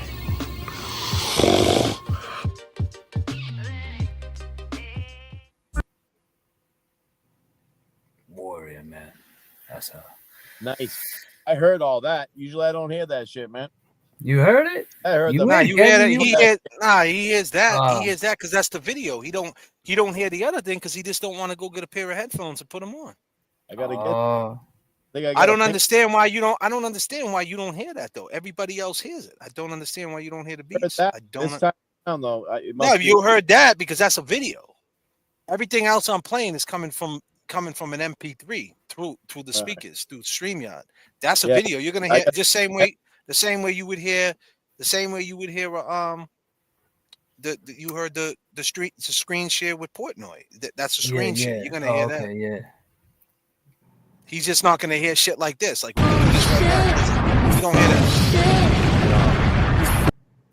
You don't hear that. That's why when we're playing the beats, he's just staring like this, and everybody's like, "What's wrong with Kevin?" We sitting there jamming out and shit, beats bumping, and Kevin's just like this. Yeah. Yo, just follow up. Bobblehead. Yeah, just start going like this. I mean, I guess it's the headphones. I still don't understand why the volume don't go through. Yeah, What are you on right now? Your phone? I'm on an iPhone, yeah. Yeah, but I don't understand why. I don't understand why you don't hear it. Everybody I else don't hears it. understand. That happened to me too, Kev. When I first started, before I got my laptop, and I would have to come out and then come back in. I don't know how you're coming into StreamYard. Hey, you know what it tells me at the top of the screen? It's like it says to log in to StreamYard. And I don't log in. I go right into the studio once I hit the link that you send me. It's weird.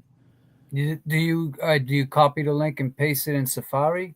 No, what I do is I go down. I think if he does that, it'll work. The three dots. So do this. Take the link, right? You got that link that I sent you in the Yeah. thing. Copy it, right? Put it in your Safari, and put it through your Safari Google search, and log in through Safari and come back in, and you'll hear everything. And you'll hear everything. No shit. Yeah, try real it. quick. Yeah, I will. So I'm gonna go. Yeah, I'll go to that. You copy the link, right? Yeah. That I sent you in Messenger. Then you put it in your Safari search. Just paste it in there and hit search, and then you'll come back the same way. You'll enter the studio, and you're coming through Safari, and you should be able to hear everything. All right, I'll try that. Try it. Let's see what happens. Oh. Cool. Try to get him on beats, man. I Yeah. just feel bad because he's sitting there and he's Yeah, not a I part know. of the show. You know what I mean? He doesn't Yeah, know. no, Like we're dropping takes, and he's just looking like it's Yeah. wild. Everyone thinks Kev's just zoned out. Right. Yeah, Portnoy, man. So Portnoy. that's what we got to say about you, man. You're in denial, man. And did you see the waterfall video, buddy? Did you see what happened over there? Because you didn't see it in that documentary. I can assure you of that. Hell no.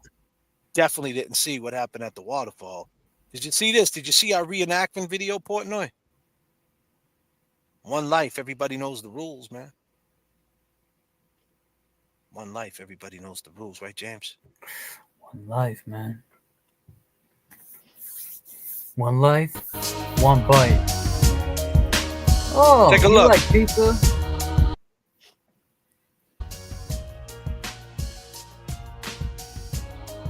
What's going on here? You take that back for you, Portnoy. What's going on right there? Now keep in mind, right? That's a half hour before John start moving. A half hour, Portnoy. You're bar stool, right? You know what happens in bars, right? When you're on the bar stool?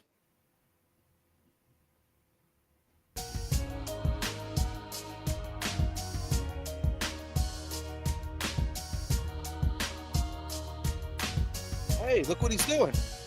Now this is John O'Keefe, Dave. Look at Chris. Why is he holding his brow? Why is he holding his brow like that? Why is he so frustrated? Was he gambling, Portnoy?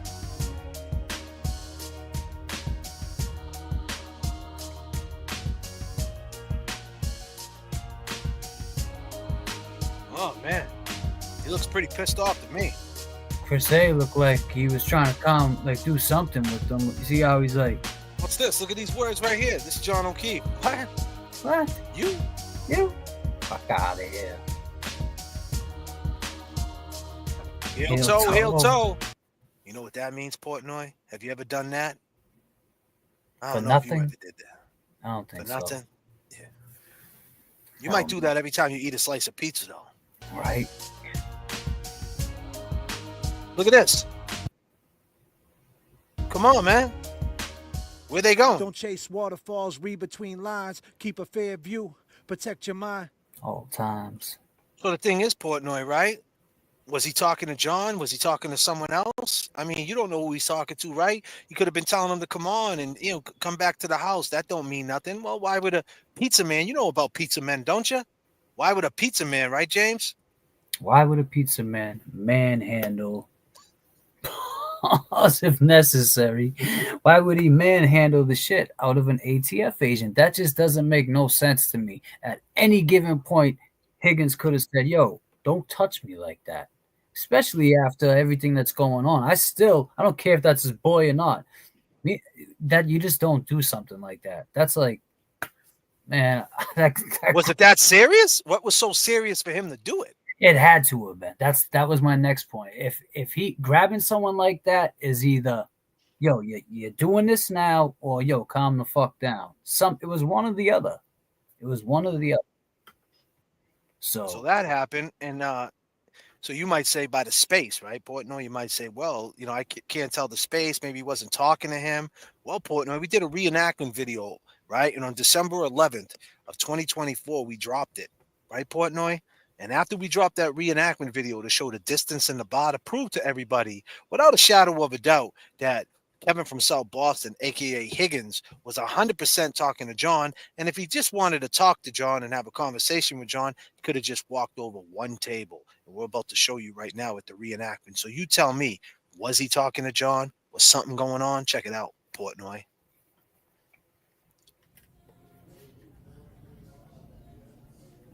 Now you can hear everything I'm saying to you right now, right? Look at this place.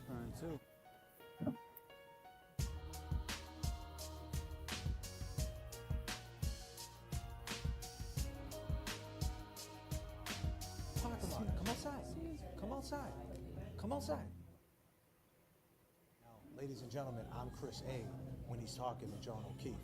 Now, keep in mind, Portnoy, Chris A., the guy who invited John over there, the guy who set this whole shit up, stayed until the last minute before John left. After his wife left earlier in the night, his brother left, his brother's wife left. He stayed right there in between both of them.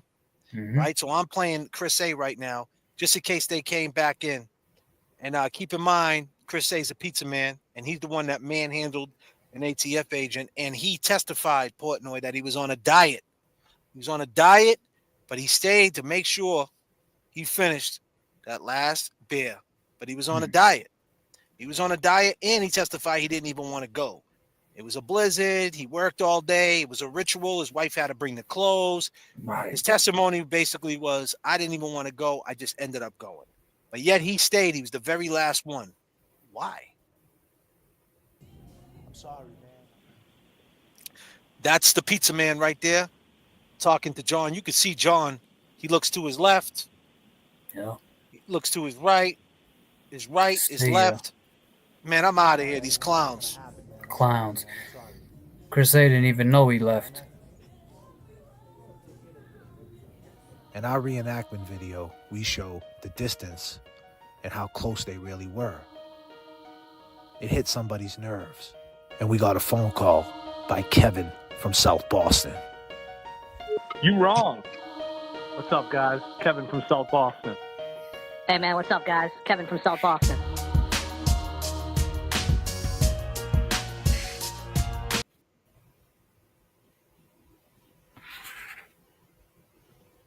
I hope that helped, Portnoy, to give you some perspective of what is really going on in this case. And that's just, you know, you talk about the butt dials. You could talk about her calling the phone a million times, talk about 1232 is the last movement on the phone. I mean, talk about the dog bites. I mean, you didn't even bring, the Sally Port video that was inverted during trial. I mean, and then back to the documentary. She's in that documentary, and as she's in trial, they try to put a Sally Port video of her car backwards. Right. That's insane. Like, how would you? How can you show it again, man? That should have been banned. And here's the craziest thing, Portnoy. If you were gambling, right, and you seen the dealer cheating, would you not be upset? Right. You'd be upset, right, Portnoy? You're 50 grand on the table, and you catch him cheating. What happened with the LX 570 in the garage, James? In the Sally Port. It was backwards, man. Commonwealth was cheating like a mother. Fucking cheating. Oh shit. They snuck that one in. They tried to sneak it in too. Uncle Al was on point with that. He caught that quick. All my ladies, this song's for you. All my ladies, I need you to throw your ones up. All my ladies, throw your ones up. This song's for you. Let's go.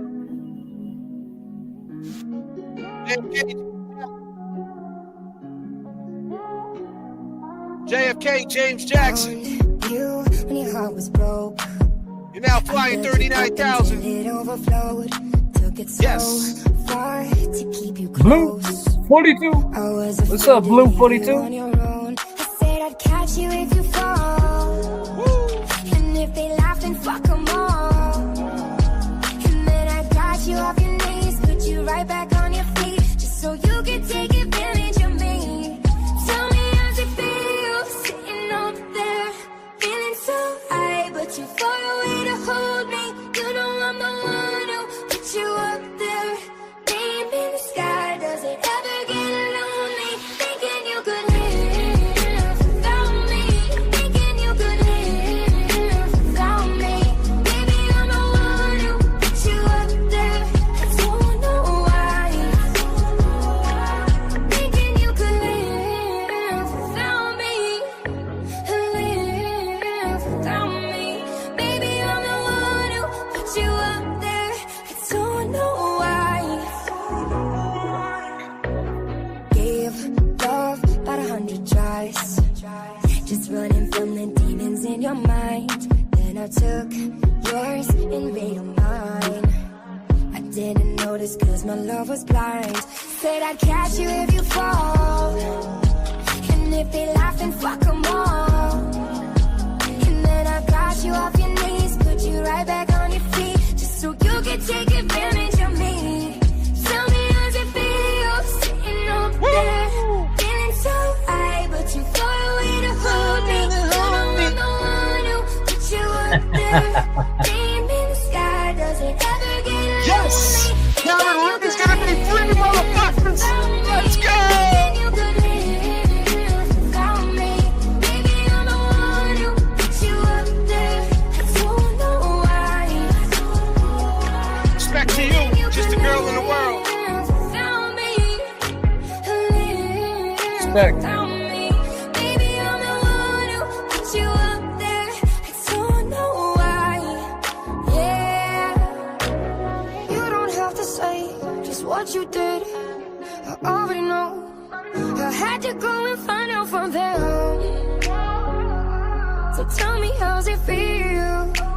Tell me, how's it feel, Portnoy?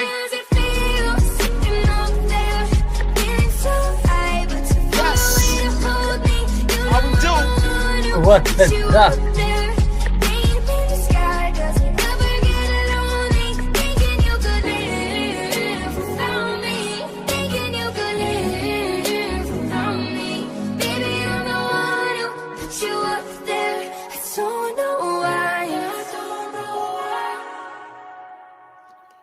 You know, fellas, where's my fellas at?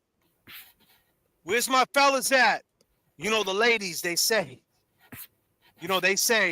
what, how could we, they put us up there and how could we live without them, right? But this one's for my fellas, all my fellas, my ladies. Do you think you can live without us? What? I got the remix for you ladies. All my fellas, put the ones up. This is the remix for the ladies. For the fellas. Let's go. Let's go, boys. J.F.K, James Jackson. Let's go.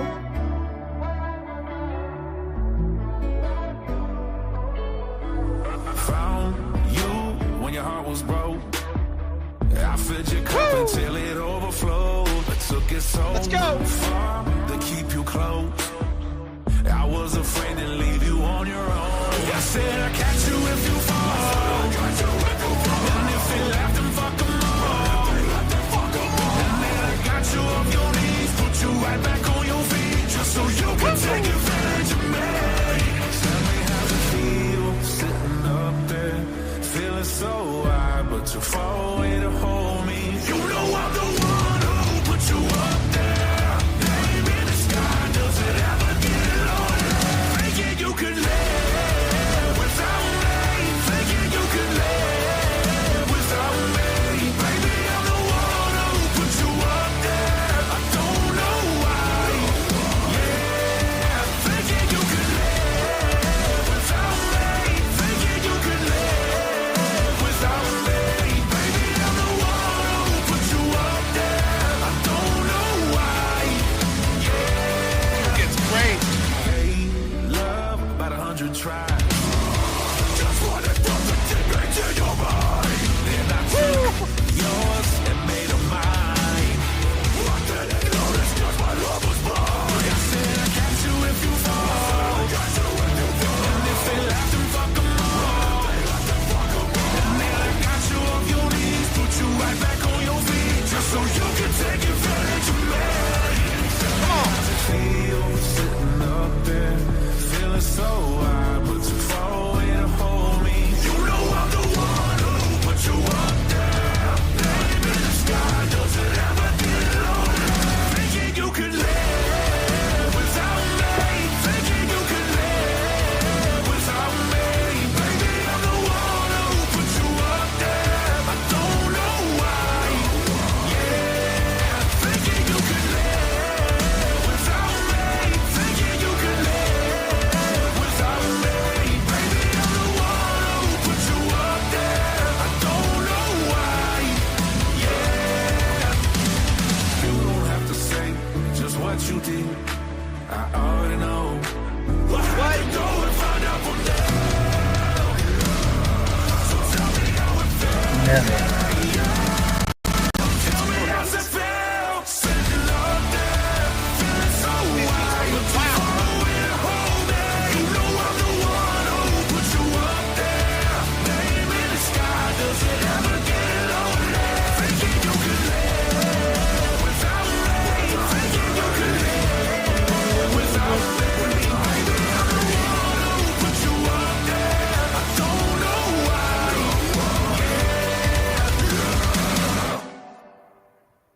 You got any guns on you? No, papi. No, papi. No, I ain't your papi. Put your head down. Keep your hands there. You got no knife on you? No, papi, nothing. You No, sure? papi, nothing. I ain't your papi. Yes, officer. So what are It's you your doing? papi. I was smoking the tobacco. The tobacco? Yes, officer. You sure? Yes, officer, I'm sure. You wanna go home, papi? Well, are you calling me papi again? But officer, Mr. That's the sound of the police. That's the sound of You the call me, police. you call me Papi again. Let's go, people. That's the sound of the police. That's the sound of the beast. That's the sound of the police. Is it bar stool or stool pigeon? That's the sound of the Oh shit.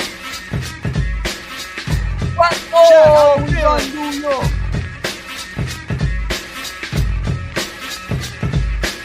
Stand clear. Done, man. I tell you. hear it? Stand where I stand. You hear it? Walk where I walk. Watch out. We run New York.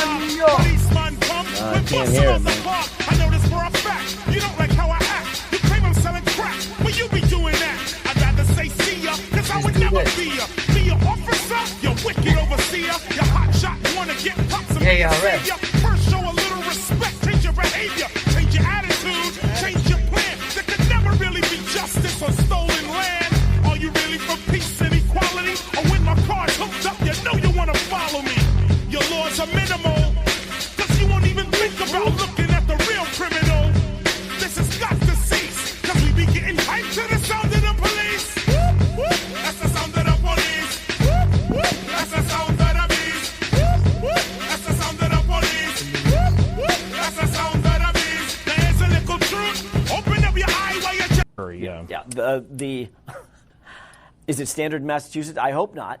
I've never seen that in my life. But if I had a nickel for every time I said I've never seen this in my life, as it pertains to the Massachusetts justice system, the criminal justice system, I'd have a lot of nickels.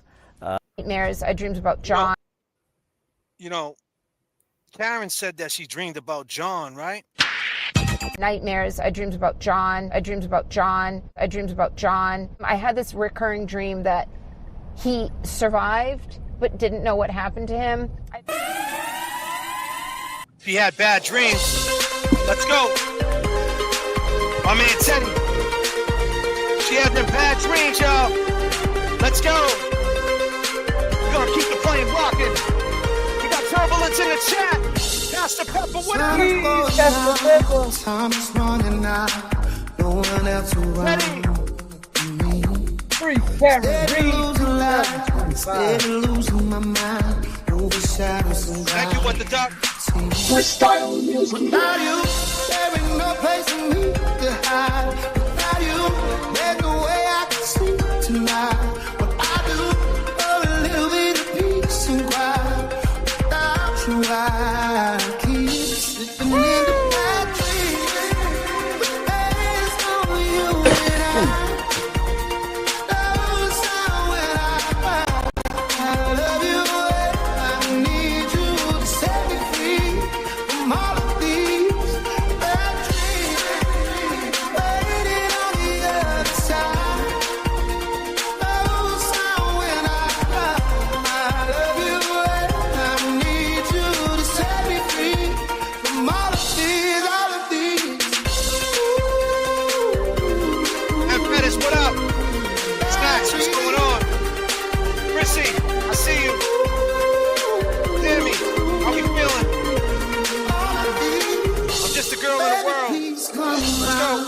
Help me set it down.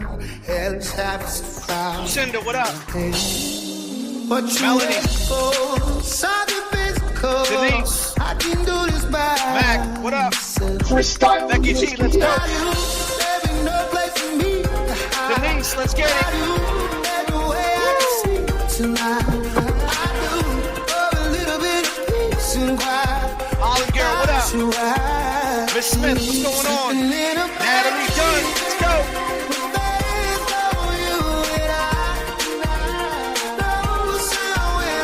Melanie, what up? Patrick, what up?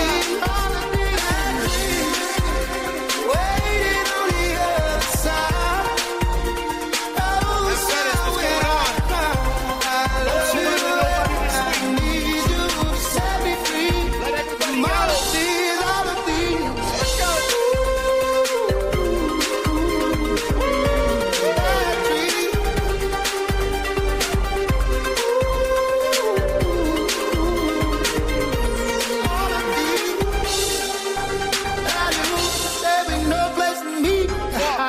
Celtics, I baby. do every way I can see tonight.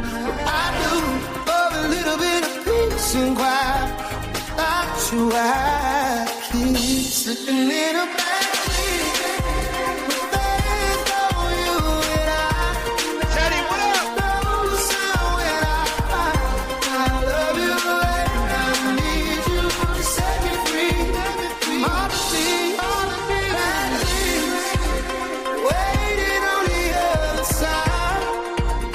No sound when I love you and I need you to set me free. All the things, all the things.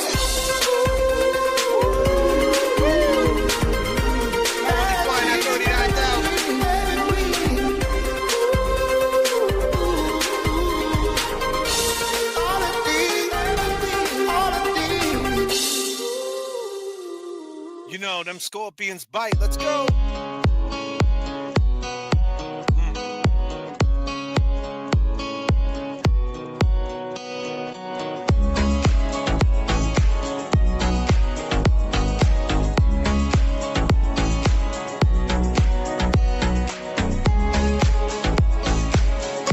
Taking it back to the 80s.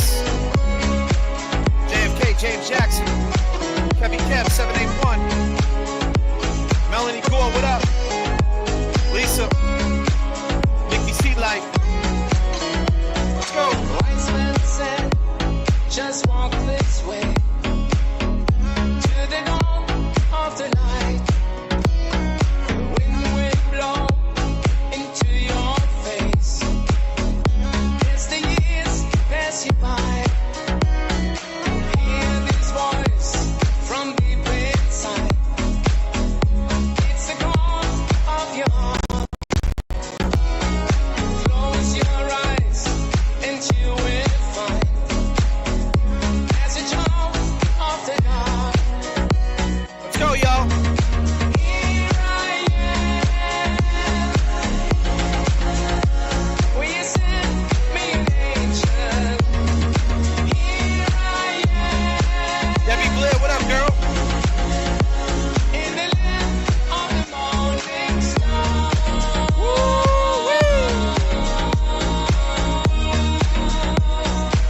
Of my club.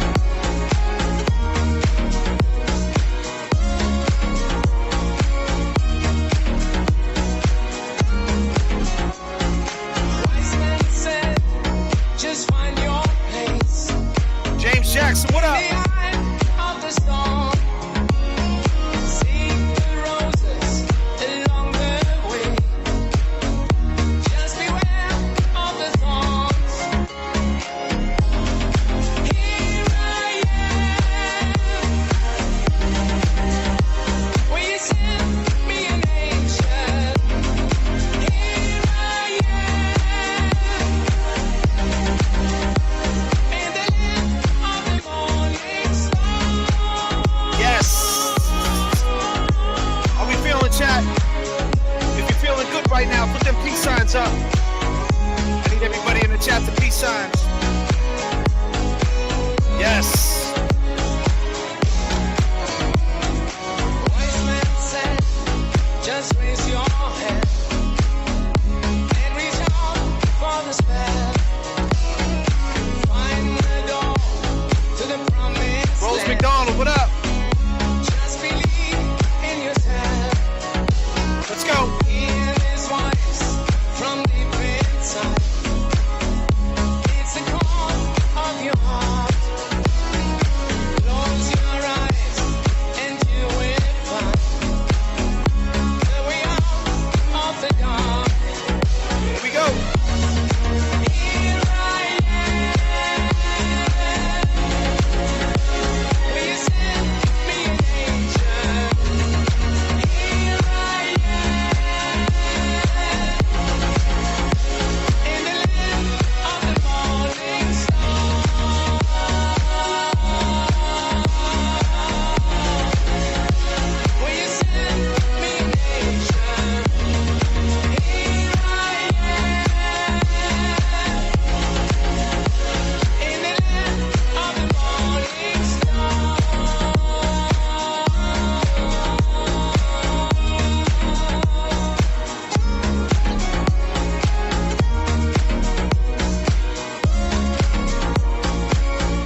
goes upstairs. The phone's still downstairs because Fat Matt had it in his pocket. Remember?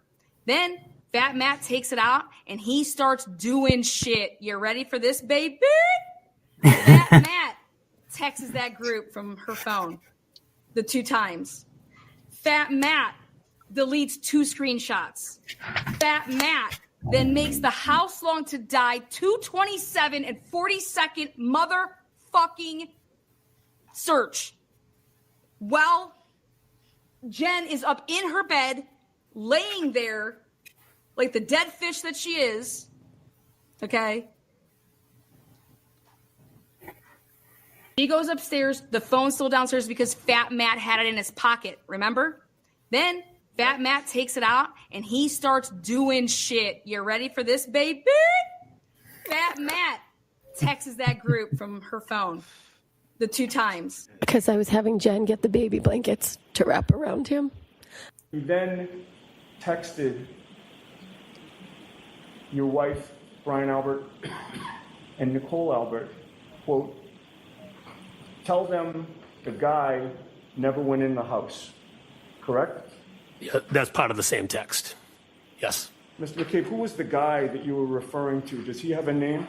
That would be John O'Keefe. The guy.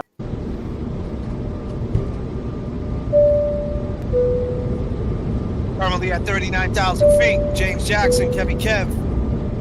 Let's go. So where we at, fellas? Kevin Kev, take me away. What's up? Much, man.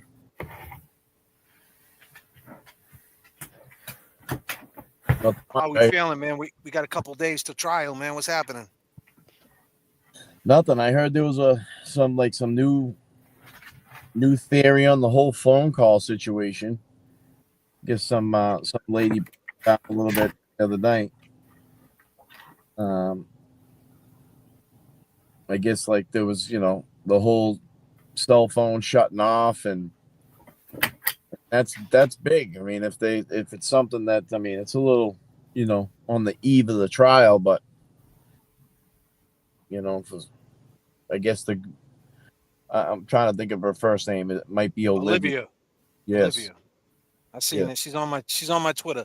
She's basically saying, I mean, she's saying that they ran the phone back out. The same thing that homie was saying. That they ran the phone back out or something like that. Yeah. They shut the phone off and they ran the phone. I don't believe that. I can't believe that. Yeah. I mean, do you think it was like an automatic lock screen? Like, after 15 minutes and shit locks up itself. You know what I mean? Well, bro, I think my phone does that.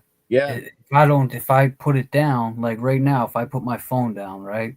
Yep. The screen's it'll lock. Yeah, you can what do you call it? You can do that. You can set it. You can set it to quick, 8 seconds, 20, 30 seconds. You could just hit lock and it's locked. So I mean, unless there was initially a lock button hit, I mean, that would make you think that somebody might have had access to that phone other than John if he was. I heard the whole thing Olivia said. I heard the whole thing. The thing that gets me is if we're gonna run with the narrative that at 12:32, right? Which it doesn't line up because at 12:29, regardless, if the last movement John made with his phone lock screen, I mean, like you said, the phone. Like I thought. You said the phone. She's saying the phone locked at 12:32. But James Jackson brings a good point. Does that mean he locked it or it locked by itself? But then again, it would have to be open that whole time, and even if it manually locked, then you know what I mean. Like he got out the car because she left. They're saying that John left. I mean, Cameron would have had to leave at 12:29 to make it back to 1 Meadows Ave by 12:36. So at 12:32, there was still movement on his phone or whatever. But she's saying the phone got locked in that there's like a space and time that like it lines up that Jen McCabe or somebody ran the phone back out to the front yard. And dropped it underneath them or whatever? Yeah. No. You guys No, are and wrong. like just like I mean, You guys let's are say wrong. Like, that's crazy. I Like, this didn't is what I'm see it. saying. I'm asking you. Listen, what I'm saying. Like, why would someone run it out and then drop it underneath them? I'm saying we're talking about in that moment of time at 12:32. She's saying Yeah. someone ran the phone back out at 12:32. He wasn't out there at 12:32. no. So why would they run the phone back out at? I still don't understand that. I'm not fully understanding why that is being brought up. Like I understand it lines up. She breaks down the measuring that, like at that time, it shows someone coming the space in 83 feet from where he was. Because you got to understand the navigation runs off the internet, right? But the Apple Yeah. data don't. The Apple data just runs off Apple. So even if your internet's fucked up and your signal's messed up, the Apple's still picking it up. Right. So this is more reliable. That Navi only shows, a vicinity that you're in, that navigation. And if the internet's messed up, it doesn't really read it right? Like that's what her argument was. But there's something that she's saying someone ran out and put the phone back out there. Can anybody explain that? I mean, no one can explain. I don't get that. I don't understand that. I heard this dude saying the same thing. I can't believe that the fight goes down and someone says, let's run the phone back out to the flagpole. Why would they do that? I still don't understand that. Why? To get the phone out the house for what? Because then why did she call him all these different times? At 12:45, 12:47, all these different times that she erased. Why would she keep calling him if she knows the phone's outside? And then people are saying the only reason why she's doing that is to cover her tracks. So you mean to tell me she's thinking like that right in the middle of this shit? I don't know if I believe that. That's a hard sell for me.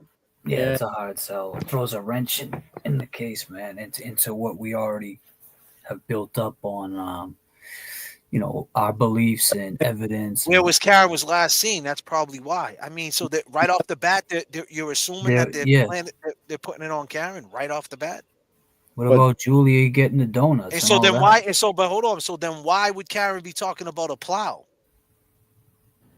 Because now, at the first when this initially came out, everybody was saying Jen was putting in her head that he got hit by a plow, right? So why would, you know what I mean? Like, what about the plow theory? You know what I'm saying? Because automatically they was putting it on Karen. I thought they were going to put him outside to say he got hit by a plow. So what is it? Right off the. So you mean to tell me at 12:32 when this dude's hurt and he's bleeding, right off the bat, put the phone outside and everybody clean up the house and everybody's involved? I mean, I don't know, man. I that's a tough sell. I understand the data says all this crazy stuff.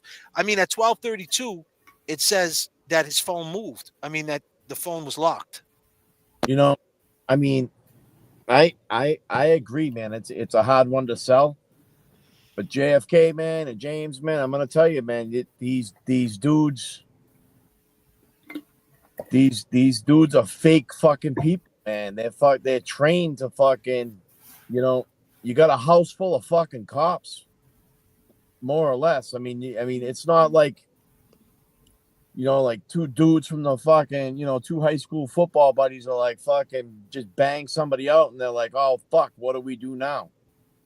Yeah, I see what you're saying. They're around this shit all the time, and Dudes if anyone like, could plan this, the time is fucking we don't have much time to make this harder. I think that those, regardless if they were buzzed or fucked up, they had, when this shit happened, like this dude got a 1-2 piece down that basement and smashed his head on the fucking on the ground. And they were on it right then and there. The dog grabbed him. Fucking all this shit happened all at once. It was like it was on site. The shit fucking happened right off the rip. Not in front of those kids in the fucking parlor and shit in the kitchen.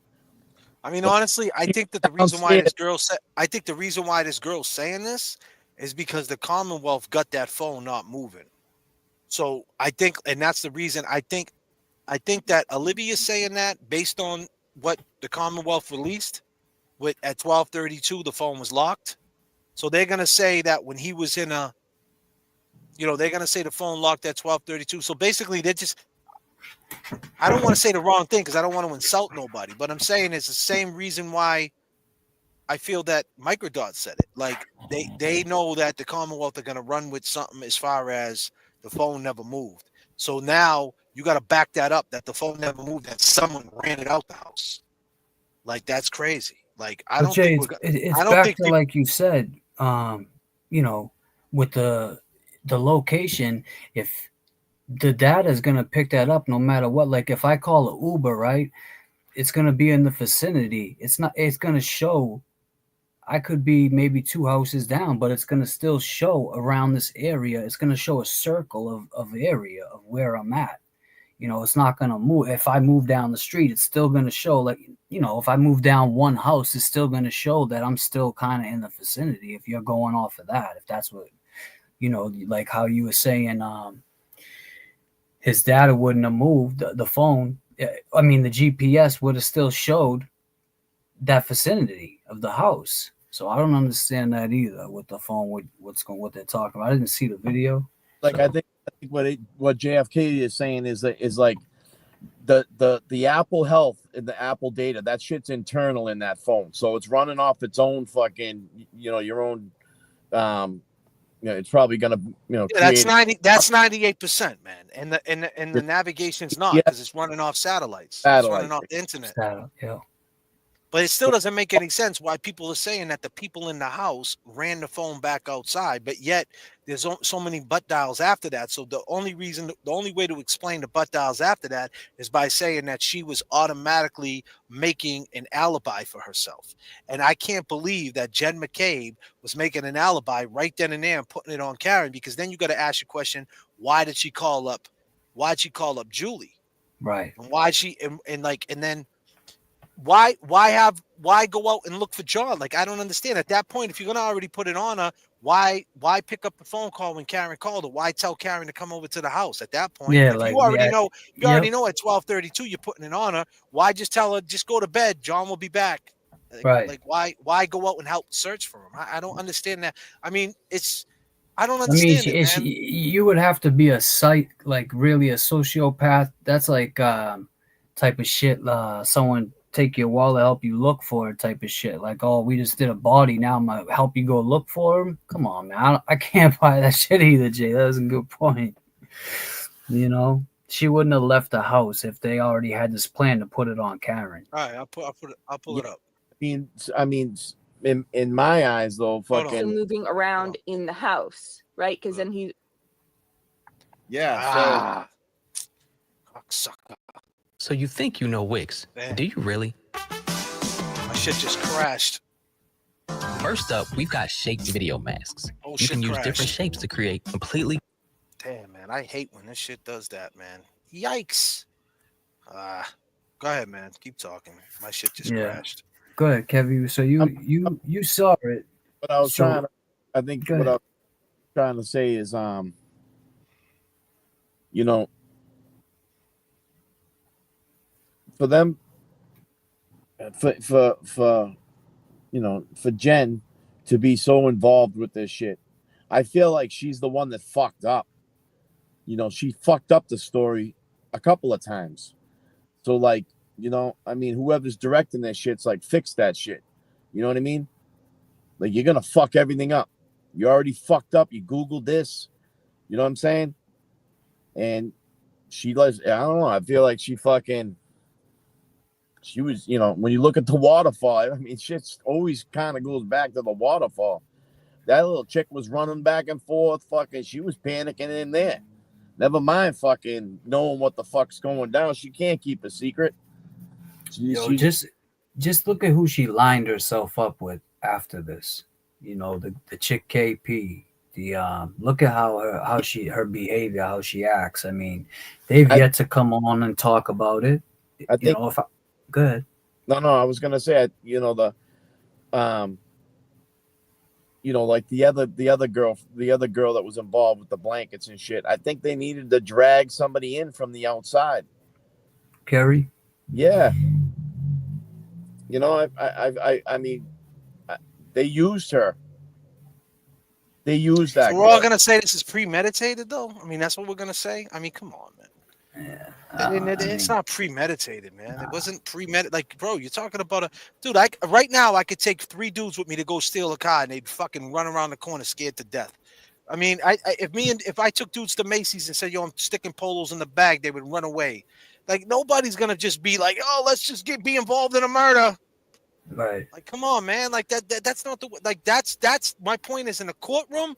If that's what you're trying to sell, then good luck. Because no jury's going to think that a soccer mom is automatically going to commit to being a murderer. Right. I mean, I'm just saying it would be better off to say they hit him. He died. You know, he was hurt, and and then the Boston cop and the ATF agent put him on the lawn and say he got hit by a plow. All this other shit that everybody's involved in all this. I mean, man, I hope they don't start saying that shit.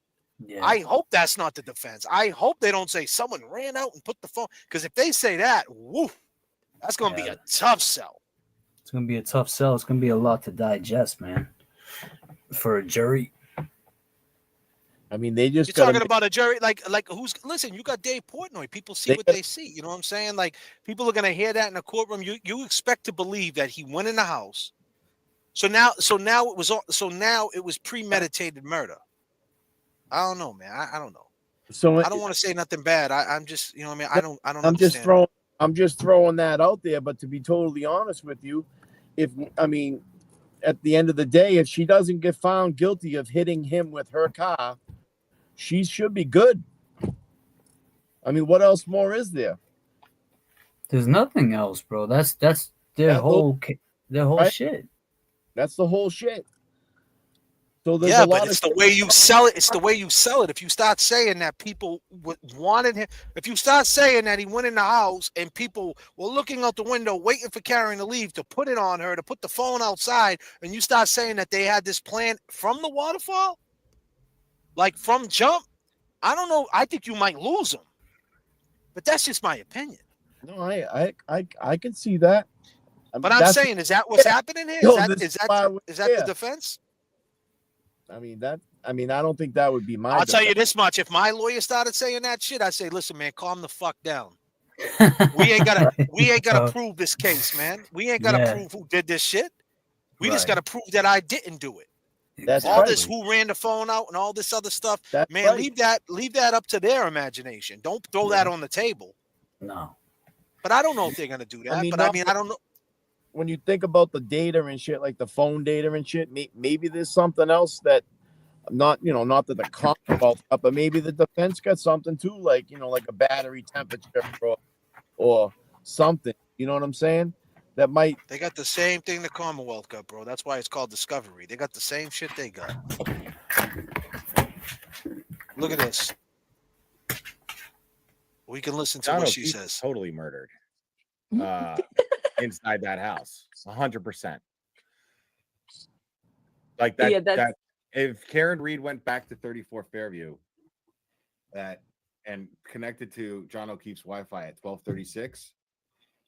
Right. She had to have at least left by 12:30 to get back to One Meadows. And I'm just using Google Maps. So it says 6 minutes drive, because guess what? That's what the Commonwealth used at trial 1 to lay out like the different travel routes and how many miles it was from Dighton to Canton and all of that. So I'm just following what they're using. Well, right. So so yeah, she would have had to have left 34 Fairview by 12:30 at the latest to have been back home at One Meadows to connect to the Wi-Fi at 12:36 a.m.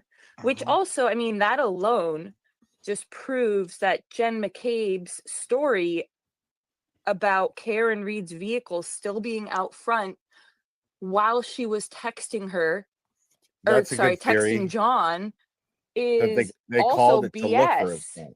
Yeah, but they knew that for his phone is what theory that this person's saying. Right. But here's the thing, right? I mean, that's what I've kind of thought. Here's the craziest thing about that. They knew that at the trial. They knew that at the trial. When Garino ever said at 12:36 that they connected to the internet, they never called Jen McKay back on the stand and said, "Yo, you just told us 2 days of cross or whatever it was. Mhm. You told us at 12:45 you seen they never brought her back. They was expecting the jury to be like in a 3-month trial almost. Yeah, 3 months to remember that. Oh, she said 12:45. He said 12:30. They never brought her back on the stand. If they would have brought her back on the stand and ended with that, we might have got her not guilty from the rip. No, definitely. Coulda, woulda, shoulda. But I'm saying this is not new information about the lying on the timeline. They knew that during the first trial. Absolutely. And you got to remember too, they were trying since the beginning that the 1229 call was for, or alternatively, it's to. Okay, so let's break down a timeline here. Let's break down a timeline. So 1221 to 1224, he's climbing stairs, right?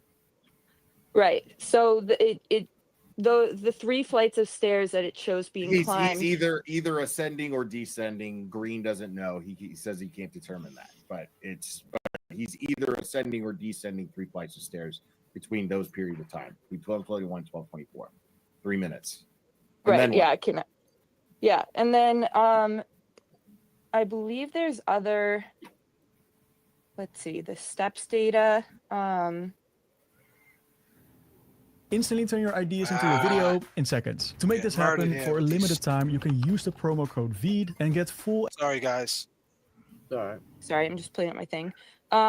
So Whoa. the steps data, yeah, there are steps taken also at that Disclaimer. same time when being climbed from 1221 10 and 12 to 1224 22. And then the next time entry after those steps and the 3 flights of stairs being climbed is at 1229 when that incoming phone call from Jem McCabe, 1229:44, when that's answered, 8 seconds duration. And then Karen Reed would have presumably pulled away around that same time, right? Because that's right 16 seconds before 12:30 a.m. So, and then John O'Keefe's cell phone shows 36 steps being taken, which if you look at the distance section right below the step section, that distance that is covered from 12:31:56 a.m. to 12:32:16 a.m., 25.46 meters, it measures out exactly to the distance from the front door of 34 Fairview to the area where John O'Keefe's body would be found on top of, allegedly on top of his cell phone later. So you're saying. So wait a minute. So the steps. So now that we're here, so they're saying that the steps that he took after that, so he did take steps after. So 1229, she made the call, right? And she said that I didn't answer that. I mean, it never was answered, and she deleted it, and it said that 1229 8-second phone call. She called John. She said John never answered, but yet it said answered. Then she deleted that. By that time, to make it back to 1 Meadows Ave is when she had to peel off. So she peeled off. So now he takes steps. But the problem is the steps he's taken. The distance from where he was to the door. Where the phone was found. Yeah, to where he was found. So that's the reason why they're saying someone brought the phone out, because if you don't say that, then that means he got hit right there and he never left there. So you see why they're saying that? Like, no, what do you mean? Because if he went in the house, it would show him moving more. Well, the phone stopped, so it couldn't be the other way around, right? Because if he went to the house and kept moving, right? Well, it says, I think what she says is that it's the distance from the door to the area to the flag. Yeah, exactly. So, and then it stopped moving. So that would be him. It can't be the other way around. It can't be him going to the door and going in the house and moving, because if he did that, then the phone would have moved in the house, right? If he kept fighting. So from that time to that time, that's when the phone stopped moving. So it would have to be him leaving, going to that flagpole, and no one moving. So that's the reason why she's coming up with the theory that someone brought the phone out there, because he already got beat up in the house. That's crazy. So Remember when, and the only reason I'm saying this because the text, the data in the house. Remember Hank Brennan was talking about that? Yeah. Mm-hmm.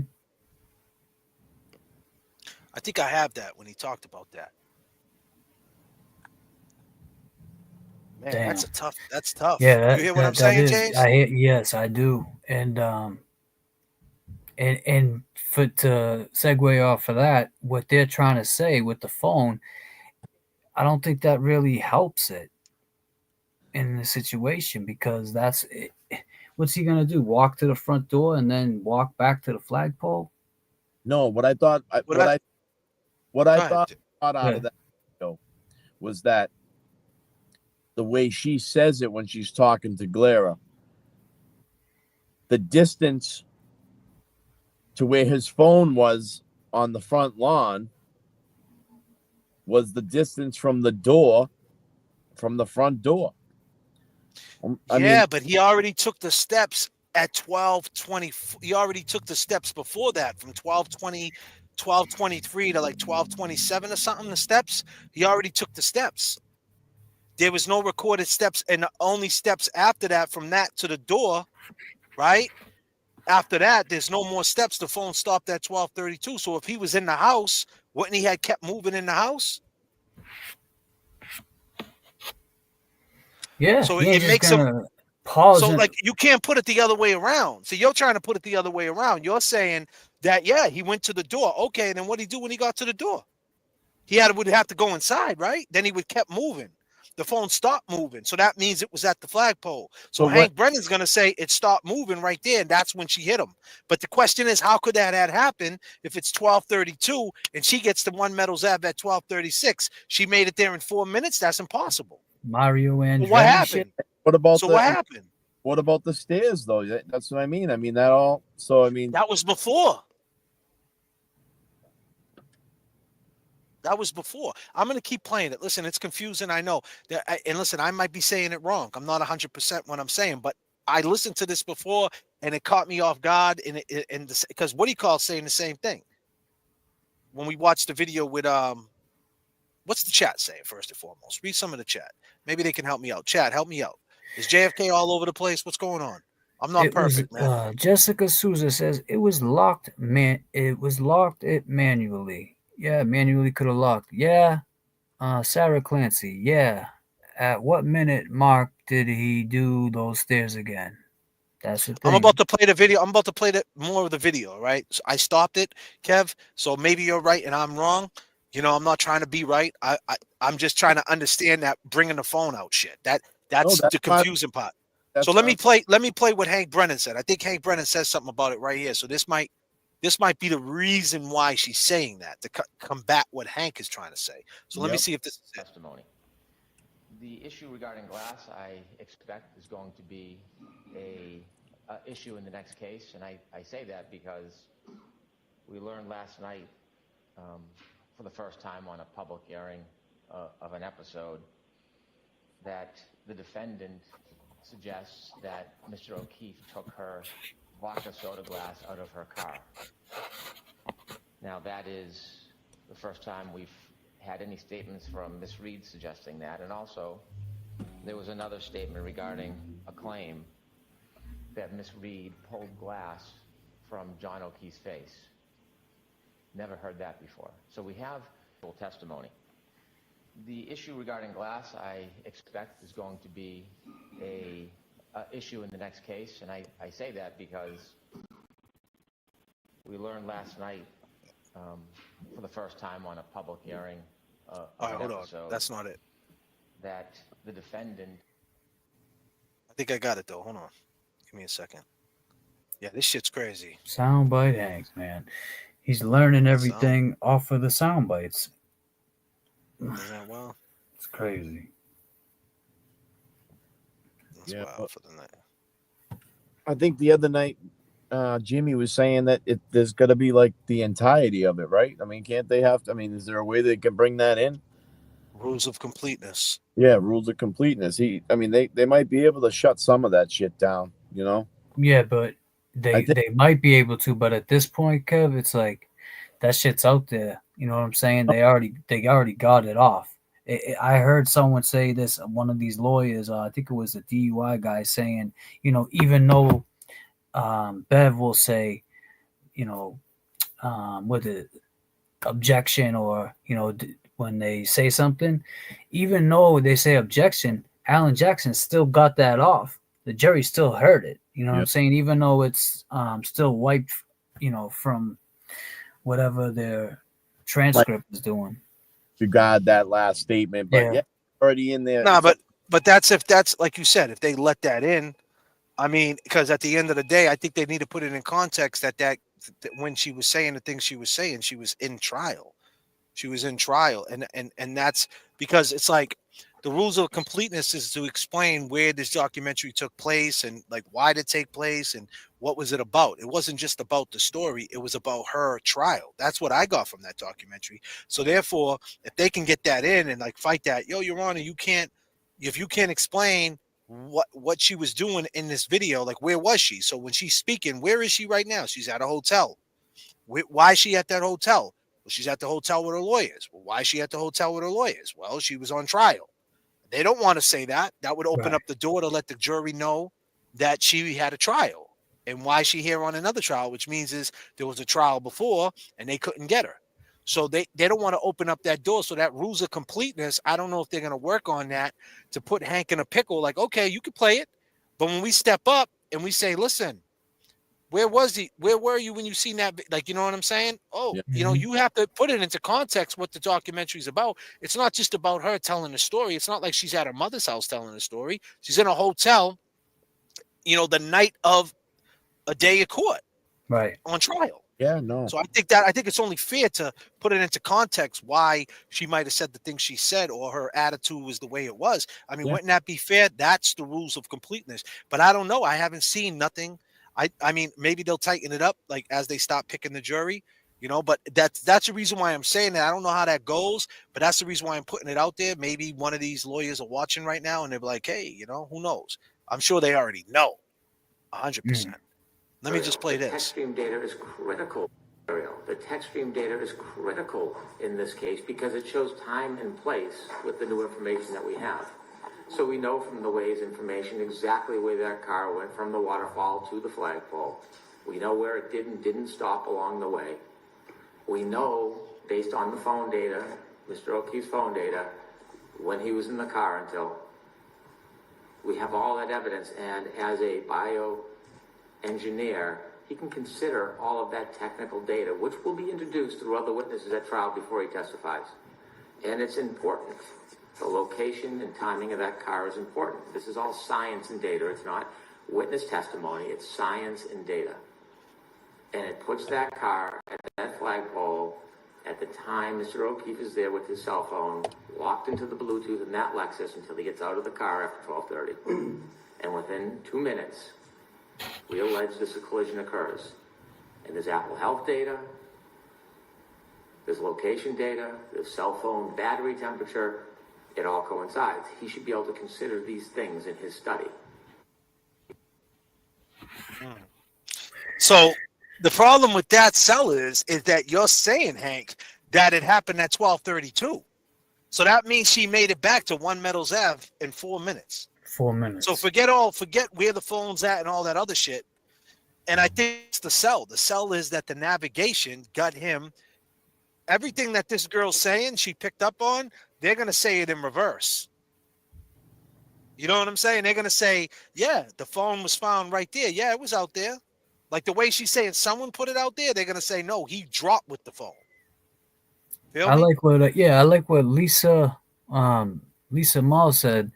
The phone falls out of the pocket during the beating, then needs to be found. Jen calls it. They manually shut it off, then get outside where he was last fake seen. I can dig that. Like, if what do you mean? You mean they put it outside? You're telling me where he was last? So they had come where on, he was bro. last seen, where she's. Well, I can see what they're saying during a scuffle. The phone could have fell. Dude, That's what I'm saying is that's fine if anybody wants to believe that. What I'm saying is, as a dude who's been in this situation, a dude that knows a little bit about a little bit. I don't want to claim that I'm a fucking scientist, But I'm telling you right Court now, TV expert. yeah, I'm Shit. telling you right now, if they run with a narrative that the phone was put outside, man, that shit, that's like conspiracy 2.0. I mean, that's crazy.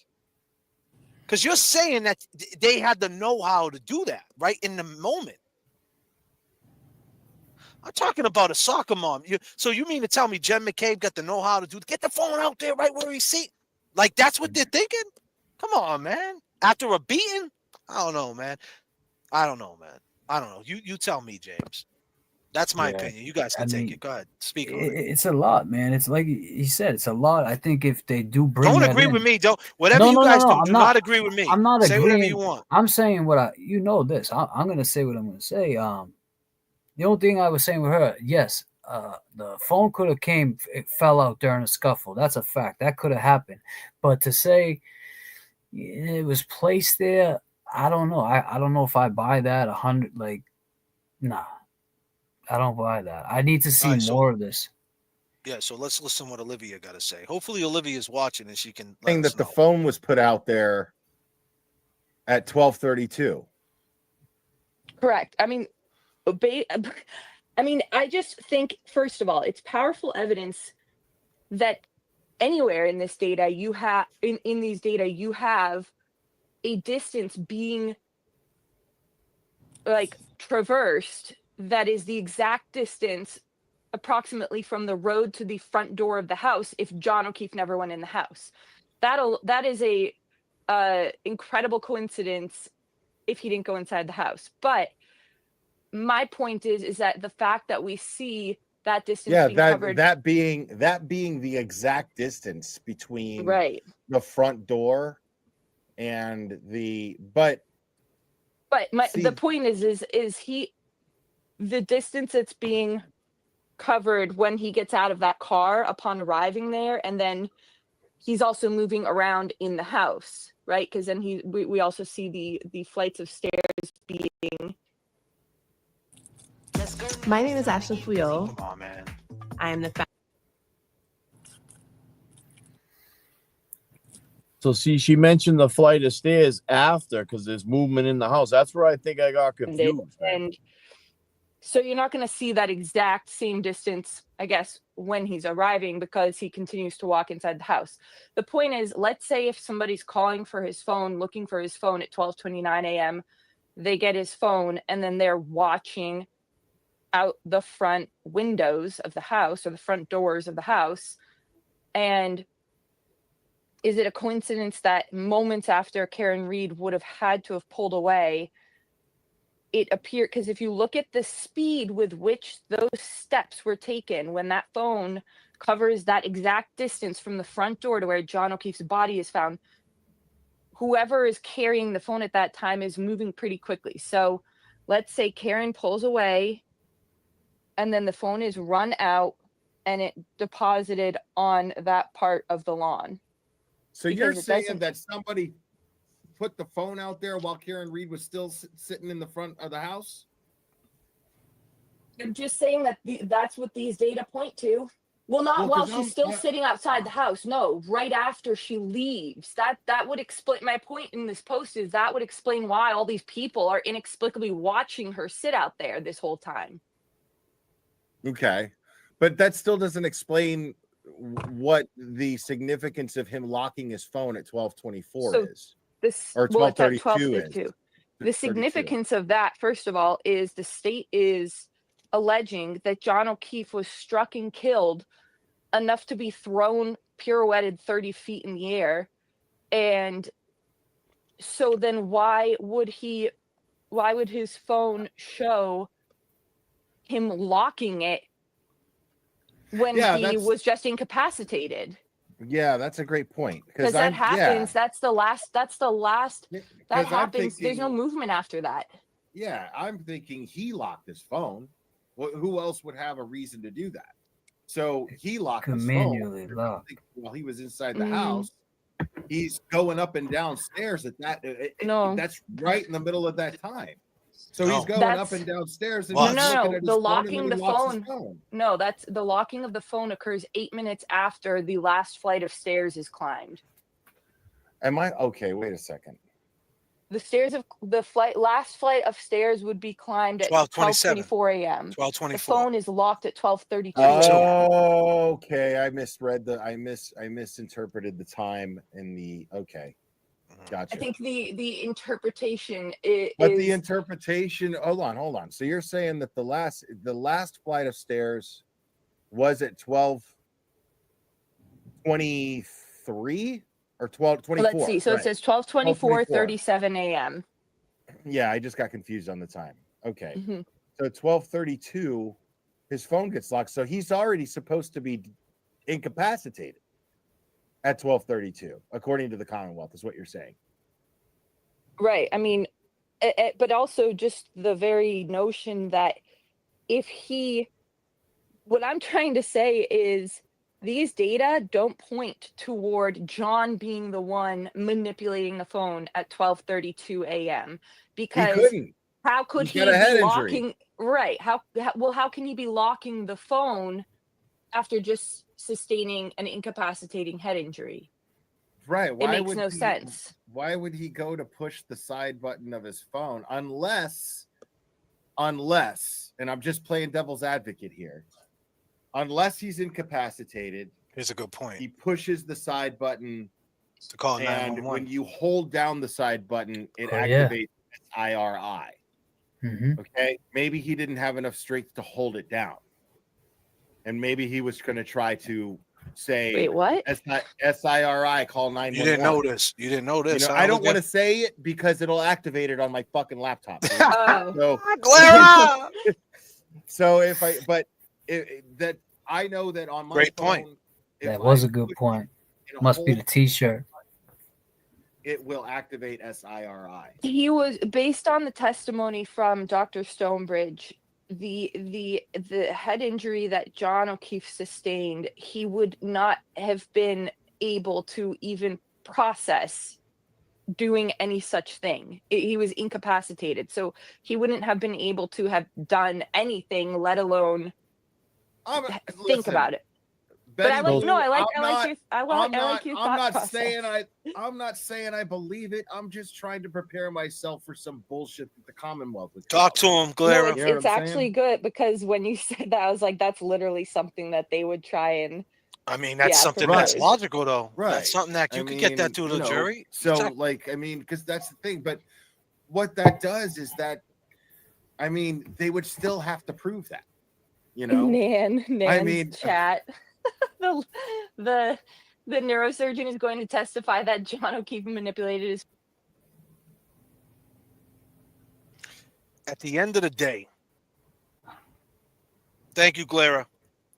Everybody, I know you're already probably subscribed to the Glera, but if you're not, go subscribe to the Glera right now. Olivia. She's on Twitter. Yeah. Go check her out. You guys go. Thank you, Glera, for the piece of content. The Glera came through with that. Now, my understanding at the end of the day of all this is that the phone stopped moving right at that flagpole. Mm-hmm. And that's what the Commonwealth's going to run with. They're going to say the phone stopped moving right at that flag. And that's the shit this dude be selling all the time. Plevlin, he always says, the Waze data, you can't, you know what I mean? The phone was there. You know what I mean? It shows he never moved. So he went down the stairs at 12:23, right? Or whatever it was, say 12:24, up and downstairs. And then at 12:32, his phone's manually locked. But how do we know it's manually locked? How do you know it's manually? Right, that's what I'm saying. Like my shit locks like after a certain amount of time. But that's 9 minutes though. That's 9 minutes. So does he got it for 15 minutes to lock? How long is his lock? Yeah. But I'm saying what I'm saying is it could have been. It could have been. He could have had it for 10 minutes, and then right at that time the phone just locked. He could have had it open that whole time, and then it locked manually after 10 minutes. You don't know. Go in your iPhone right now. What is when you go to lock it? What do they give you? They don't give you I think they give you a set time. So is it 5 minutes, 10 minutes, 15 minutes, 20 minutes? So if it was 10 minutes, then that would be right around the time the phone would just manually lock. I mean, the computer would lock it. I think it could be never. Yeah, you could put it to never. Yeah, you could put it to never. But yeah, if you want it for 10 minutes, never. But I'm saying if you want it for, does it got like 5 minutes, 10 minutes? I don't think you can manually. I mean, I haven't checked mine in a long time. I got I got the new one. Is this the 16? I don't know. The newest one I got. I I don't- haven't went in there and checked it, but I know. I mean, how could this dude end up on top of his phone, though, dude? I mean, he didn't. I'm not. Listen, hold on. I'm not saying at the end of the day, I'm saying, is this the Commonwealth? My point is, ladies and gentlemen in the chat, my point is this the Commonwealth's new defense? Because if this is it, then the butt dials are out. Because now her calling the phone that whole time, it's like, why'd you call the phone? Well, they're butt dials. They're still going to ask it a question, but they're not going to say you were looking for the phone. Because if they're going to say in one instance someone ran the phone outside, why are they going to say she's looking for the phone? Now the new thing is going to be you weren't looking for the phone. You were building an alibi up. I like it the other way. You were looking for the phone. You know what I mean? That makes, like, you know what I mean? To a juror, you're going to say, oh, you were doing an alibi right at that time. And then you got to get over the fact that did she Google the basketball game? So not only did she run a phone outside and plant it there, or someone did, she went home and then Googled her kids' basketball scores and then Googled how long to die in Nicole. Like, these are all the things you got to get through. You're talking about a third-party culprit. It's a 50-50. That's what I'm trying to tell you. So it's 50-50. If the jury doesn't believe the third-party culprit, then they just might believe that she's guilty. I think the best thing, hopefully in the opening statements, they don't come with, we're going to prove who did this.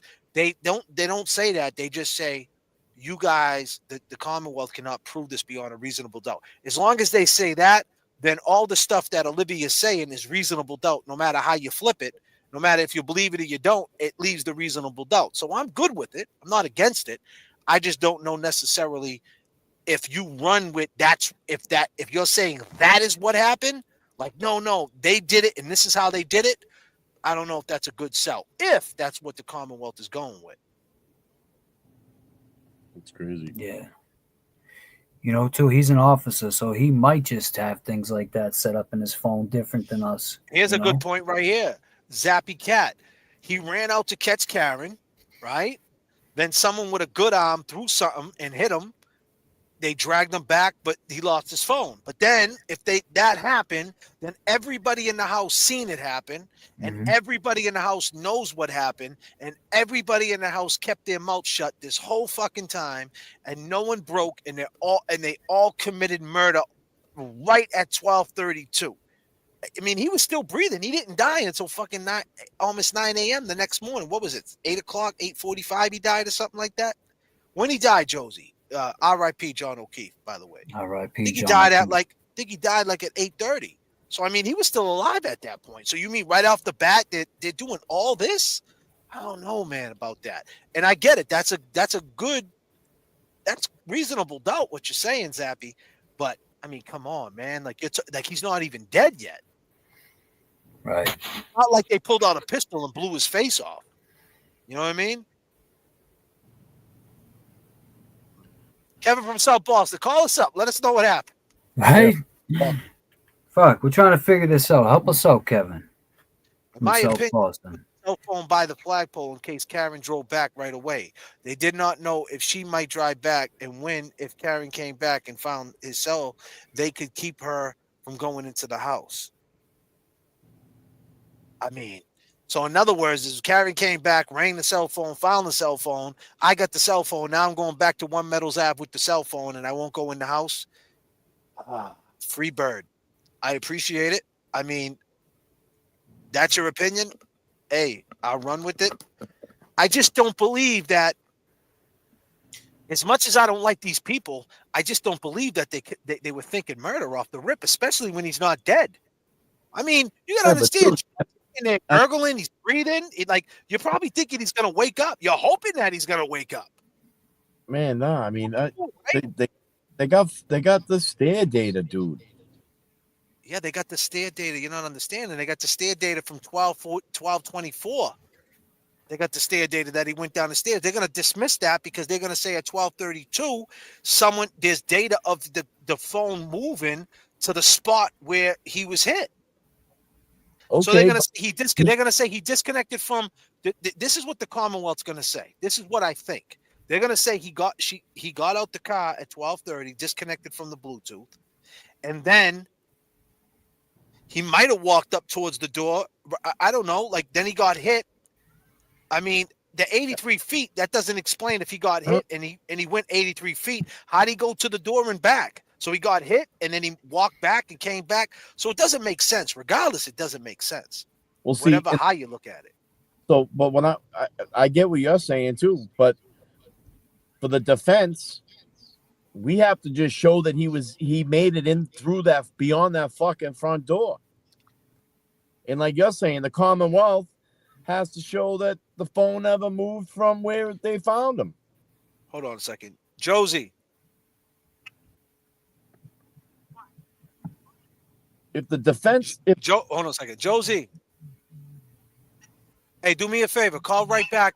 Call right back so I can put you on the because I picked it up on my phone. I gotta set it up on the computer. Call right back in 3 minutes so I can put you on and you can speak to the people. Okay. Josie's about to come up here and tell us what the is going on. I'm trying to find this lock shit and see how I could do it, but man, I don't know. That's a lot. I mean, to do all that in that amount of time. No, he didn't do all that. He didn't do all that in that amount of time. I'm saying the setting was there. Okay, the setting was there. All right, yeah.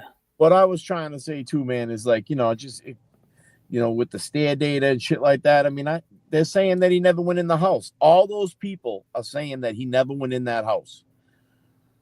And if he did go in that house as on the defensible side, then there's the probable cause that somebody in that house that he had an issue with.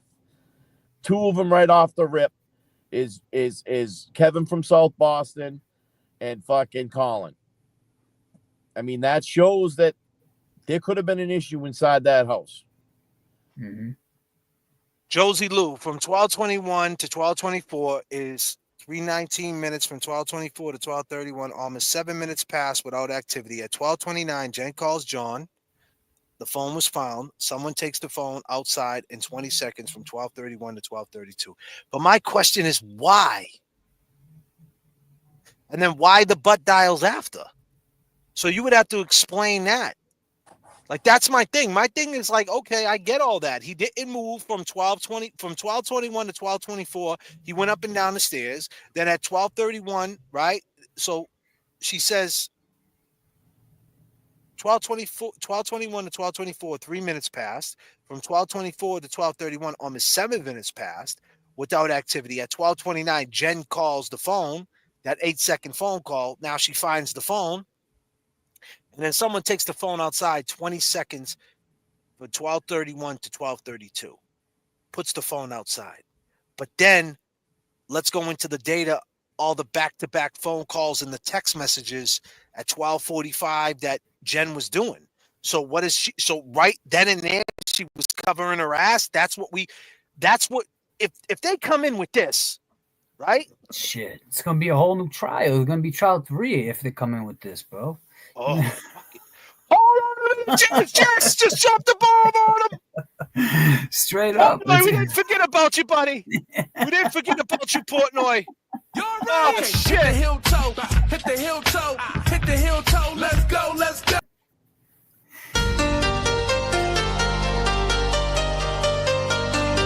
God damn, James.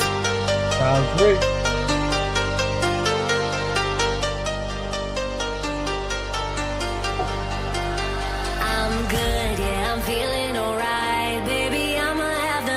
Fucking night of my life, and wherever it takes me, I'm down for the ride, baby. Don't you know I'm good? Yeah, I'm feeling alright. What are you doing, Josie? Good, yeah, I'm feeling alright, baby. I'ma have the best fucking night of my life. Nasty.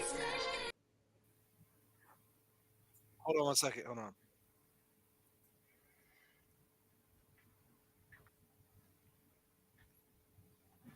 You guys can hear her, right? You can hear her, James? Say something. No, I Say can't something, hear. Josie. Oh, hold on. Hey, James. You can't. Hey, You can't hear. Yeah, I can hear her. What's up, Josie? No, I can't hear them. Yeah, he can't. They can't hear you. But You go can ahead. hear her. She good. Okay. Go ahead. What are you gonna say? I can't pull up the Glare thing right now though, because I got you on the phone. Oh my God. I mean, that's the way StreamYard works. Oh my God, I can't do it. Okay, so you got my message, right? From 12:21 a.m. to 12:24. I don't have the exact seconds with me, but why? let me ask you this: why they bring the phone outside? Bueno, pero ven acá. I'm the one calling. Can I finish my thought? They had to bring the phone outside, James, because what do? Let me ask you a question. If we were in a similar situation and you know that you find the phone and that phone is tracking location and GPS and everything, they didn't know that the different towers were not picking up or anything. The first thing you try to do is get the damn phone out. Get the phone out. Get the damn phone out of here. Because the phone is, they know, they can see that Karen is calling. Karen was calling. At 12:31, we did the cross-check on these. And it's pretty interesting because until you see the phone calls that came into Joan's phone prior, during, and after, you don't get the full idea of what could have had transpired. What I can assure you is when Ryan Nagel and Sarah Mason and Ricky D'Antano gave John and Karen the right-of-way at Cedar Crest and Fairview Road, just a few seconds elapsed between the time that they gave them the right-of-way, they pulled in the driveway, John got out of the car, the Yukon that belonged to Jen that was parked in the middle is 75, almost 76 feet tall, the Yukon. If he got out of the car and they're coming right behind Karen, they didn't see anybody coming out of that car. John jetted out inside the house. He wasn't wearing a coat, just like Karen said. He got inside the house and what was I calling? And by 12:24, 3.19 minutes, it's all it took for him to be greeted, ambushed, beaten down, grilled, whatever happened. And a fight only takes less than a minute. But you can see, you can imagine what could have transpired in 3 minutes and 19 seconds. Now, there's nothing. If you look at his phone and what the Glare and Olivia were showing, you can tell that there is absolutely nothing on his. Oh, I'm sorry. There's nothing. There's no activity on his phone from 12:24 until 12:29 when there's a call registered, an incoming call from Jen McCabe. Jen McCabe, she could have known, or she could have known, one of the two. But it looks like that 12:29 triggered activity again after 12:24. There is no activity on Joan's phone, no movement, no nothing. From 12:24 until 12:31 and a few seconds, she calls. Somebody answered that phone, but it wasn't John. John was down. John was severely down by 12:24. So they locate the phone, and from 12:31 and seconds to 12:32 and seconds, only 20 seconds, they grabbed the phone and they brought it outside. It wasn't John. John didn't answer the phone at 12:29. Are you finished? Because I don't want you to beat me up. Okay, I don't want you to hit. I don't want beat you up. I don't want you to hit me with a chancleta. But listen. Con la chancleta. Yeah, I don't want you to smash me up. So let me ask you this: why? So you're saying they brought the phone outside because they knew the data would have them inside the house, but now, why? They already knew this information last trial. Why was he saying at 12:45, 12, all the different callbacks that he picked up? I don't know. I don't got them all in front of me right now, but I think it's like 12:37, 12:40, 12:45. Yeah, Karen, she's calling Karen, them, and she's Karen kept calling. Not Karen. Jen kept calling and texting. Yeah. So you're saying when she was doing that, knowing that the phone was outside, she was doing that at that time, not to find the phone, but to make an alibi? Sort of, to change the timelines. Why do you say that everybody is saying, everybody pushed the car? Well, we saw Karen at 12:45. Well, we saw her at 12:45. Why? They know exactly. Why would you do that? If you know exactly the time when that fight happened and when did it happen, why else would you try to push the timeline further to make it match closer to where they thought that Karen left. What they didn't know was that Karen's registered at Jones Wi-Fi at 12:36. That little piece of information they didn't have. But they were all trying to put the timeline further out. I get that. And it makes sense what you're saying. But what I'm saying And I'm is going to this. tell you why why. now, but why didn't Alan Jackson say that last trial? Why did he go when she was finding the phone at 12:45? No, I'm saying, like, why was the defense saying that she was finding the phone? Uncle. No, I'm asking you. So let me add to that real quick. I don't know. Josie. Okay. Maybe they didn't know. Fair. Oh, so he's my uncle because that's why. Oh, hold on. So now, do you think that's going to be?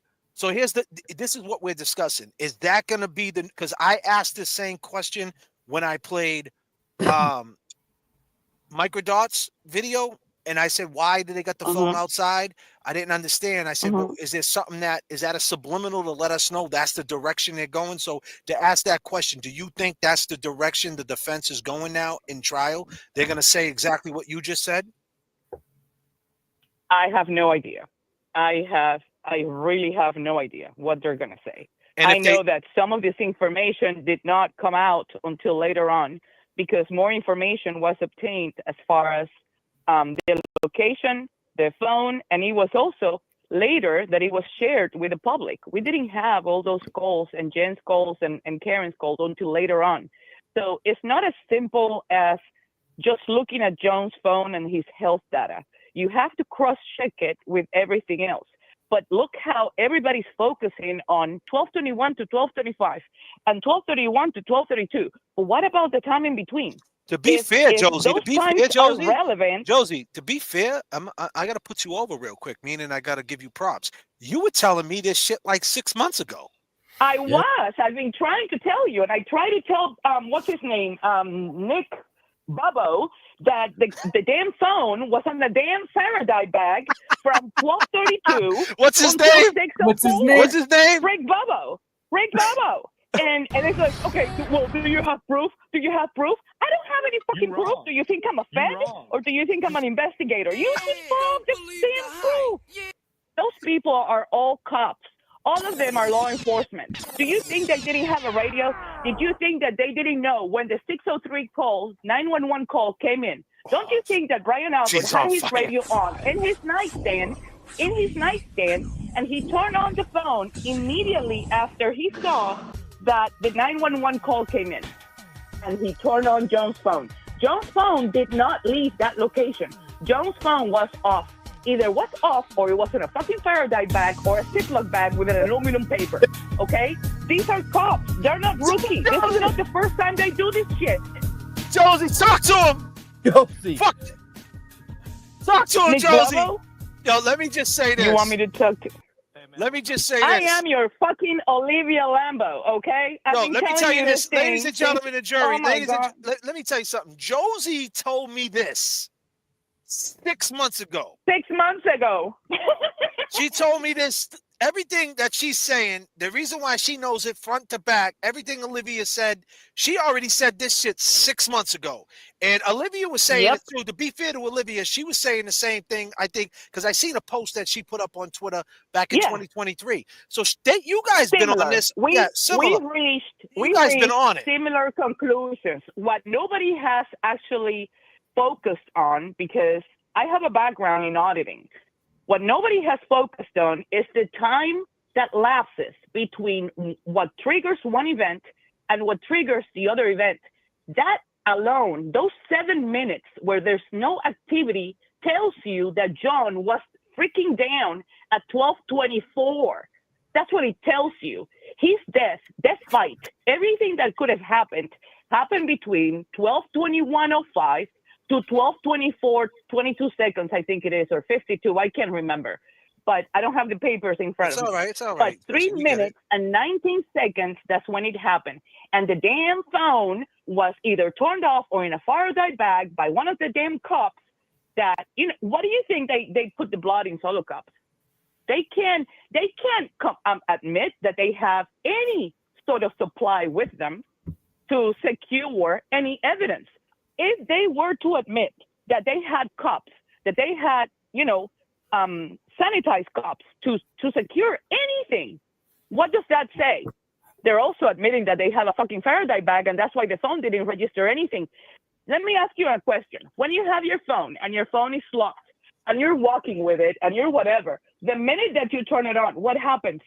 It tells you exactly how many steps you took, even if your phone was locked, didn't it? Doesn't it? Yeah. It updates.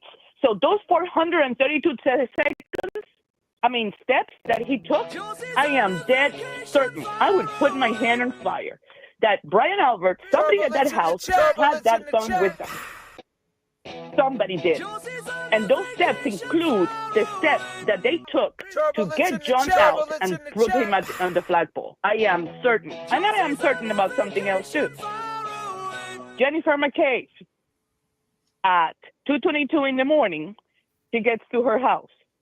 I've watched every single show and program and discussion in regards to, Big Fat Matt and Jen as a cold dead fish. I've watched all of them. And I have given credit to everybody, but I am very picky about at the end of the day, it has to make sense to me because I'm the one that is forming my own opinion, not to sell it to anybody, to have peace with what could have happened. And what I definitely think, looking at Jen's phone, when she gets home at 2:22 and she makes a mistake and at court, did she Google her? Did she Google? Did she Google? Yeah. Did she Google the basketball games? Yes. No. This is a different tab. She did Google how long to die. I'm not even going to get to the basketball crap because that's just a way for her to cover shit up. What I'm trying to say is she made a mistake at court during testimony, and she said, I didn't Google how long to die in a call at 2:23 in the morning. Why 2:23? Everybody has always said 2:27, 40 seconds.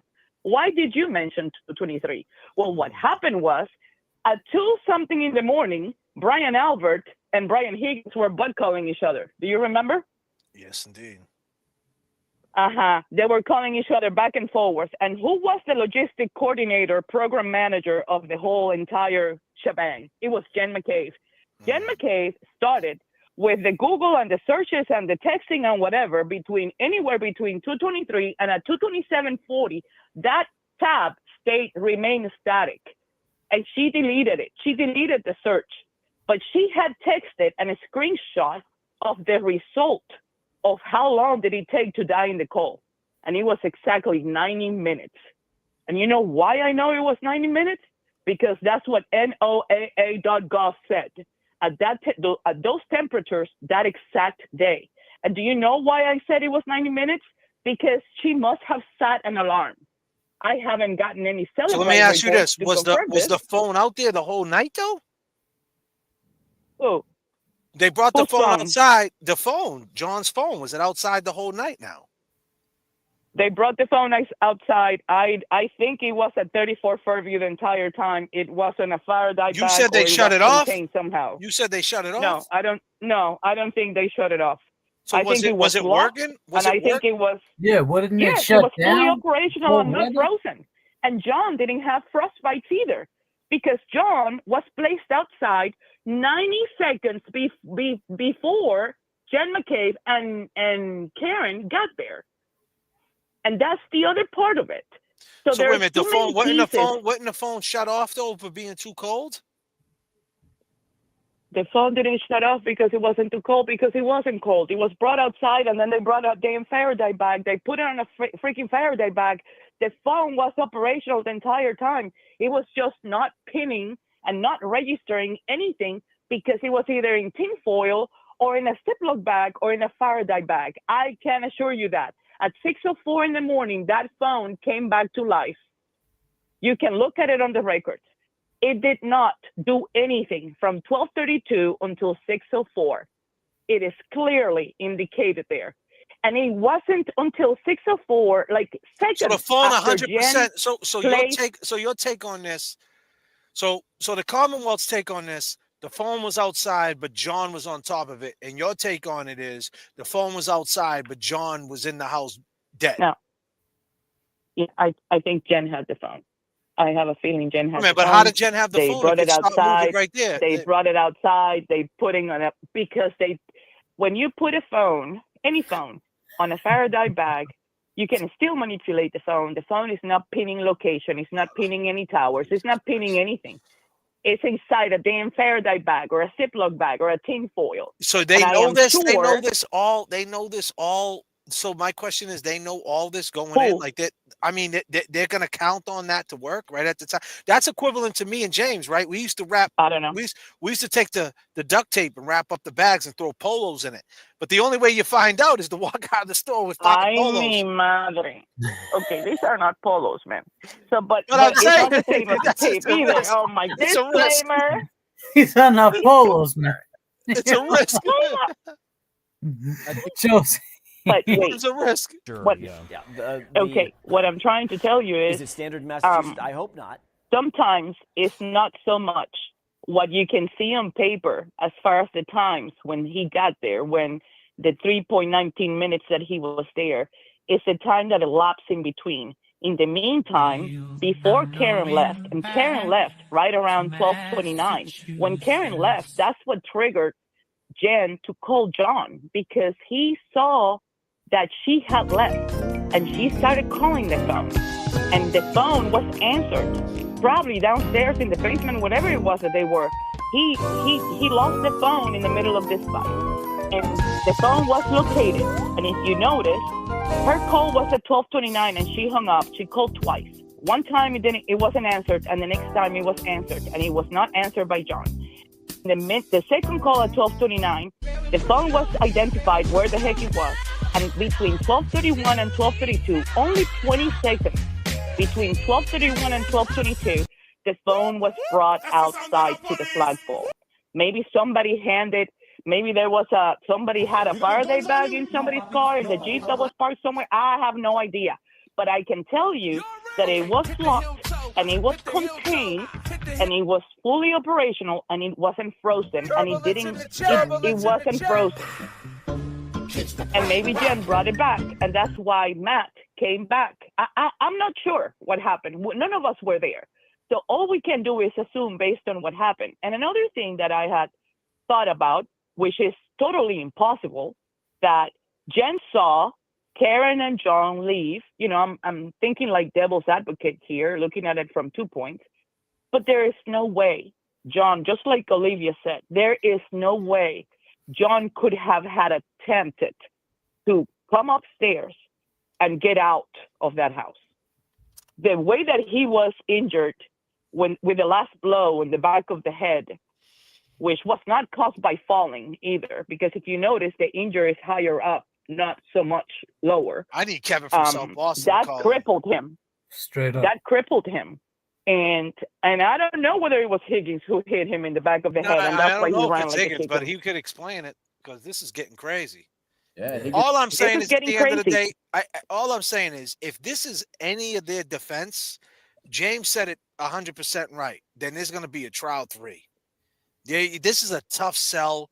You know, if everybody believes this, that's great. I don't know if I believe all this. I mean, it makes sense, but it's a tough sell. You're basically saying that they murdered him, they knew they murdered him, and they covered their tracks ASAP. I don't know if I believe that. That's a tough sell. No. All I'm saying is, when they invited him over, they knew that they were inviting him over to confront him. The fight took off, and it got out of hand really quick for some reason. At the end of the day, I think John. Murder is not only the fight, JFK, and I don't know how you feel about this, but murdering somebody is not only going into a fight and beating them down to death. It's the fact that he was severely injured, and they could have called 911. They could have done a lot of stuff. Sarah Livingston. But he didn't die. What time did he die? What time did he die? He was declared dead. He was already dead when they found him, but they declared him dead. I think it was 7:50 in the morning when they got to. So I'm saying, so he's still breathing at that point. He's still breathing at that point. No, he wasn't. No, he wasn't. No. Well, yeah, he was. He had to be if he was declared dead at 7:50. He was still breathing. Hooked up to machines. Because dude, if he wasn't breathing, he'd be dead. That's how it goes, James. If you don't breathe, you're dead.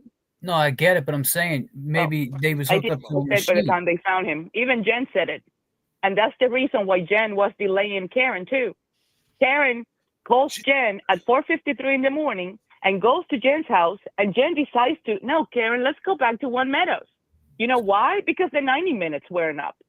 When Jen called Julie, she found out the exact time that they brought John outside, which coincides with the time where Lucky Logren drove by at 3:45 in the morning and saw the 4-edge outside. But it gets worse. At 4 o'clock in the morning, the word out there is a call that was placed through a CB radio, okay? And somebody reported a man down on the snow at 34 Fairview.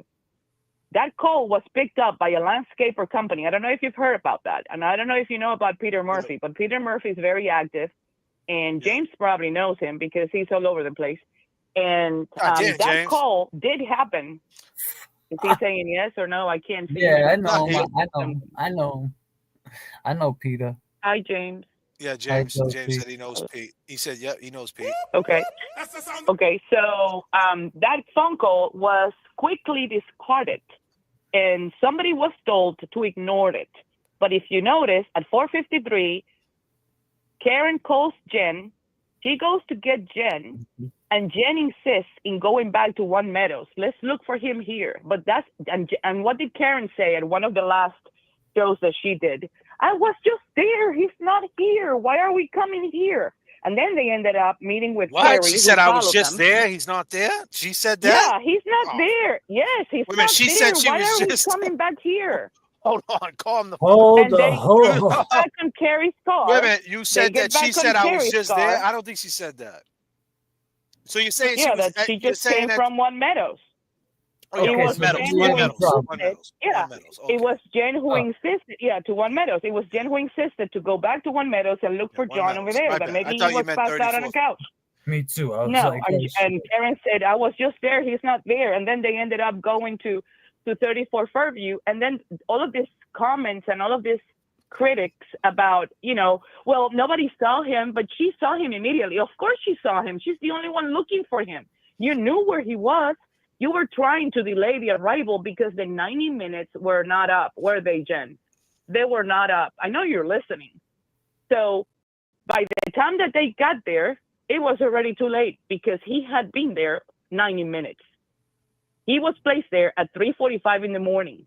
They all have radios. The phone, Jones' phone, was turned on seconds. The 911 call was still ongoing. I'll at tell you this much: 6:03 in the morning. if this guy starts reading this shit right here, if this guy starts listening to this, he ain't gonna believe. Nah, Portnoy.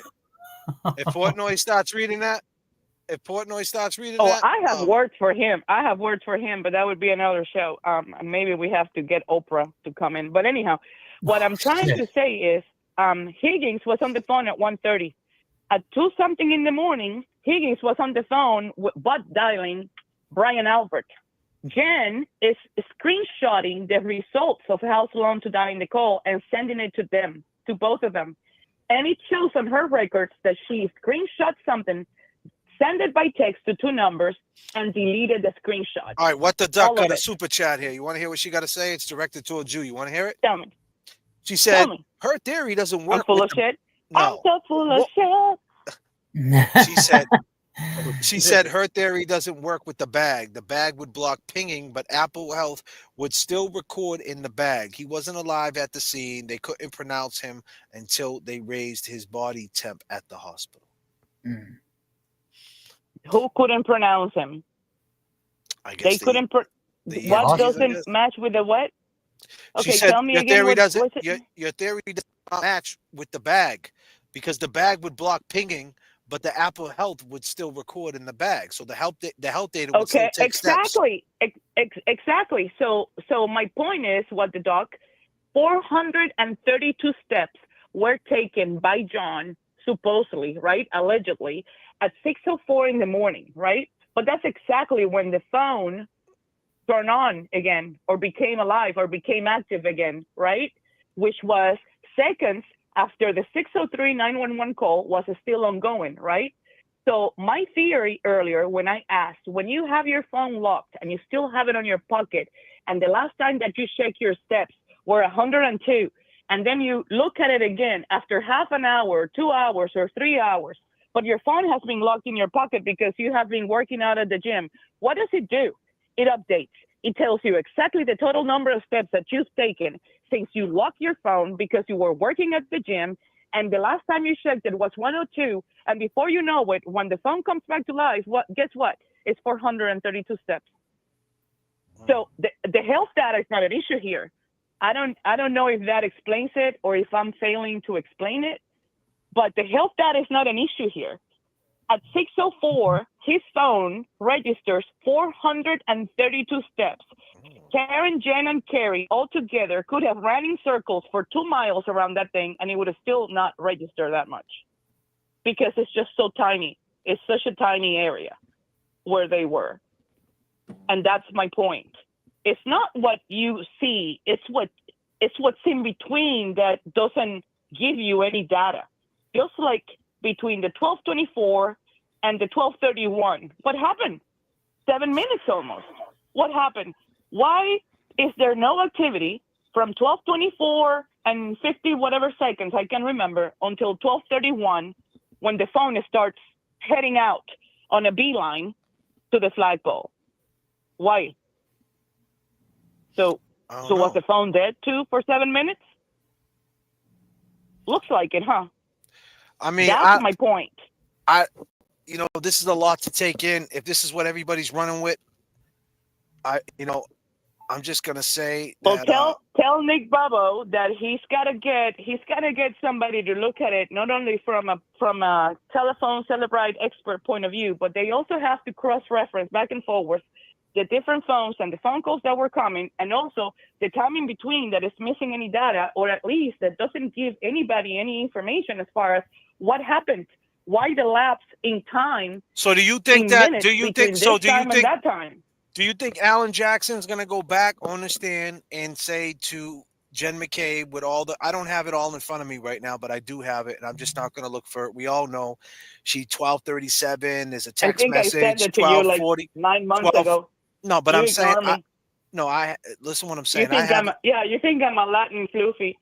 No. I'm trying to make a statement to the chat. What I'm trying to say is at 12:37, 12:40, 12:45, there's some phone calls, there's some text messages and all that. Do you think that Alan Jackson is going to go back and say all the phone calls that she called from 37 to 12:50, I think it was, were them phone calls to look for the phone, or is he not going to say that because now the new defense is the phone was outside because they put it out there?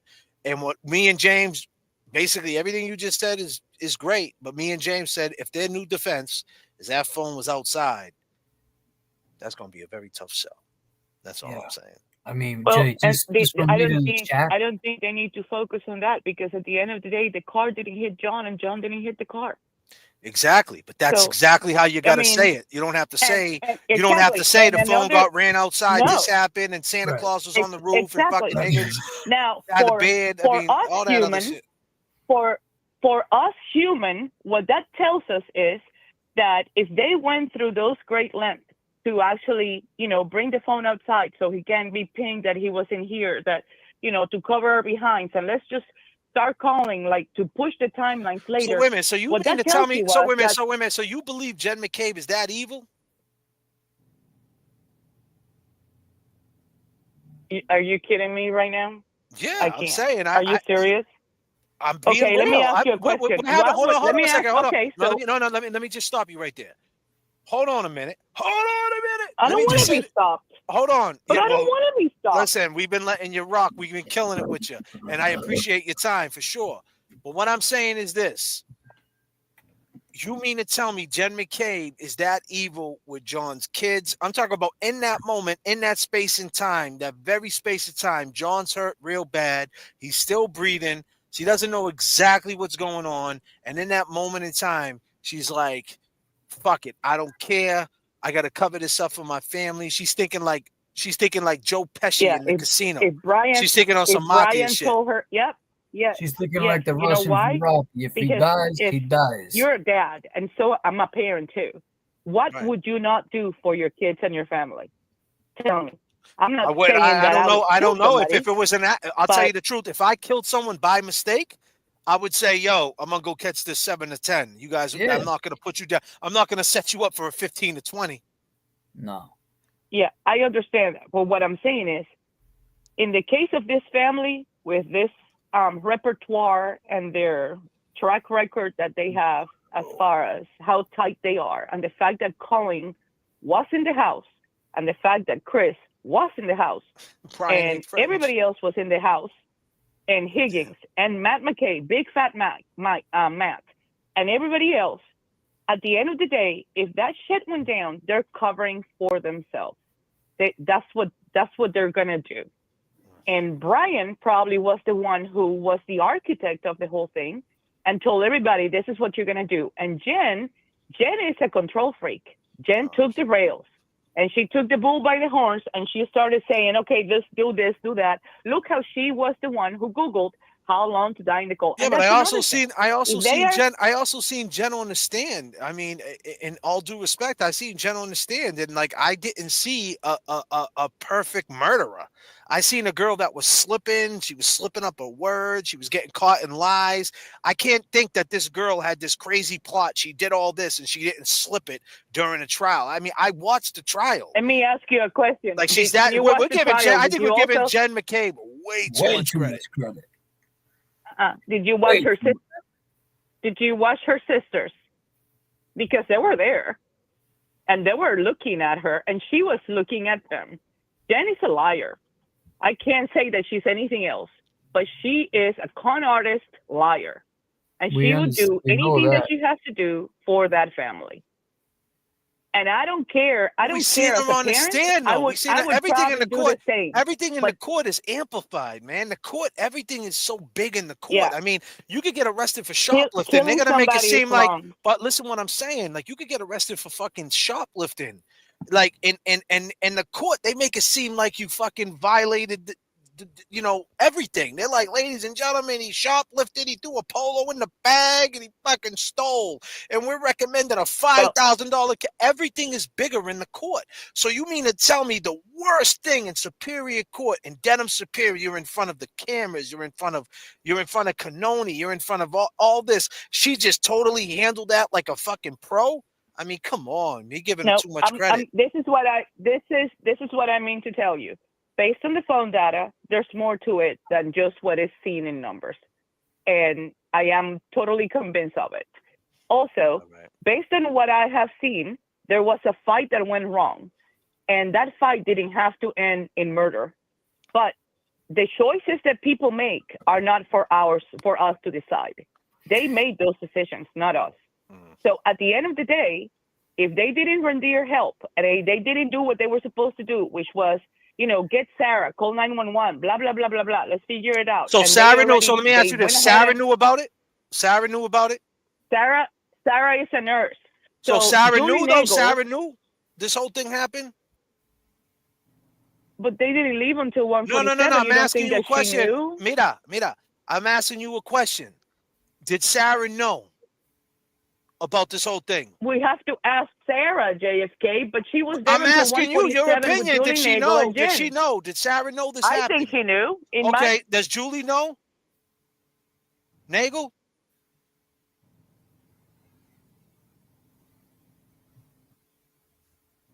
I think so. What happened? You there?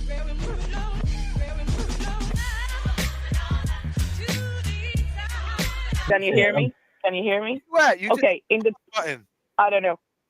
In the testimony, Did you just run the that phone out Julie to the flagpole? No, I put you in a disclaimer. But anyhow, in the testimony that She jumped in the chat and put a disc. listen, on the testimony that Julie when Julie testified at court, and she said that she had called Ryan to go pick her up, and Ryan already had showed up before Ryan showed up. After she had called Ryan, and it was around the same time, guess what happened? Jen McCabe and Matt McCabe told Julie that she was not going anywhere, that they were going to take her home. Did you hear that part of the testimony? Because that was. I'm asking you a question. I'm asking you a question. Do you think Julie Nagel knew? In my opinion, absolutely yes. Do you think little Brian A knew? No, I think he did. Do you think Caitlyn knew? Yeah, she took off with Chloe in the Cadillac, in Nicole's Cadillac. That's why you don't see the Cadillac there. All right. So Josie, I'm think so. gonna let you go, and we're gonna wrap this up, and we're gonna talk about it. I appreciate your call, Josie. Okay. Appreciate you, girl. What are we feeling, fellas? Josie, thank you for the phone call. We're 3 hours strong, Josie. I think you did great. You got a lot of great points. Some great points. She definitely. What are we feeling? What are we feeling, chat? What are we feeling? Do we feel that they ran the phone out? They put it out there because they knew right off the bat. So basically, what Olivia's saying, what Josie's saying, what even Microdots is saying, is that they ran that phone out to the flagpole because right off the bat they knew that they could find the data that he went in the house. So get the phone out of there, leave it there. Question is, the phone was out there all night. Why didn't it freeze? Question is, why didn't they bring this up during the last trial? And if they do go with this new defense, which is kind of looking like it might be that way because Microdots said something about it. And anything Microdots touches, you could only assume that he heard a few things. I'm just speculating. Disclaimer, I'm having deja fucking vu. And all I know is, seriously, I'm having a big case of deja vu. Hopefully that, let me see. I'm not thinking about helicopters and feds, right? Because if I'm having deja vu with that, I'm going to end this fucking stream and go run. But the point is, my man, James Jackson, is my guy. Simple dude. Likes to get his hair cut every 2 weeks. Takes 5 showers a day. Very simple guy. Part of the not fucking around crew. Me and James, we've been in this position behind where Karen sat. Many of you have. Point is, James Jackson said, if that's the defense, there's going to be a third trial. So let's just run it. Let me run it to you, Kev. What's going on? What do you feel? No, I feel like I hear you. I mean, if they change this up and like you're saying, say that this phone's been on that front lawn the whole time. I mean, how do you explain all the other shit? Oh, shit, Kevin just... Kevin just... Kevin, I know you can't hear the music. But goddamn, Kev, you need to calm the fuck down. Kev, with the points. Portnoy. Is it bar stool or is it stool pigeon? We still didn't forget about you, buddy. Kev knows what he's talking about. Best believe that. Wow. Kev ain't fucking around. Yo, bro, you know what's crazy? The universe, Jay. Someone sent me this clip of Bukaki. He's in the chat. I think Bukaki Ducksworth. And guess who is with Portnoy after he's doing a pizza review? Who? I don't know if you can see this, but that's Bukaki, the state trooper. Dapped him up. Wow. Yep.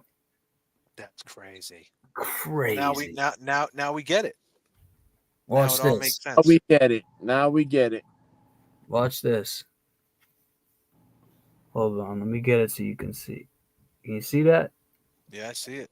You see that? Yeah, you're doing a good job, he said. Hey, you're doing a good job. Oh, setting them right up. Yeah. There goes the Dodge Ram right there. That's the Stady truck right there. Yeah. They used them. Look at this shit. Drinking beers with him and shit. Taking pictures. Did he have any idea that was fucking 5-0? I have no idea. But it's just like, how can the shit come in like that, bro? I mean, how does the universe come to us like this, bro? Look at him posing with Dave. You're live with J.F.K. That's crazy. Thanks for that video, man. What's happening, buddy? Hold on a minute. Let me put you up on screen, man. We got Maki up here. We got Maki. Maki. Marco? All right. Maki, you just heard the phone call, right? You've been listening? You've been watching? I caught like the first half hour, then I had dinner, so I missed like the middle hour or two, Right, and then I that's fine. listened. But I heard the last girl. She's been following this Yeah, you think? big time. Yeah. I mean, I don't know. Her theory's got some holes in it, but she brings up one important thing, and that is John's body temperature the next morning was 81 degrees Fahrenheit. Now, it's very easy to be able to determine how long he had been outside for to get down to 81 degrees, because you have the meteorological conditions from the National Weather Service, and they have an office right there in Canton. But that data is exact. Now, we know his body temperature was around 98.6 at 12:32 a.m.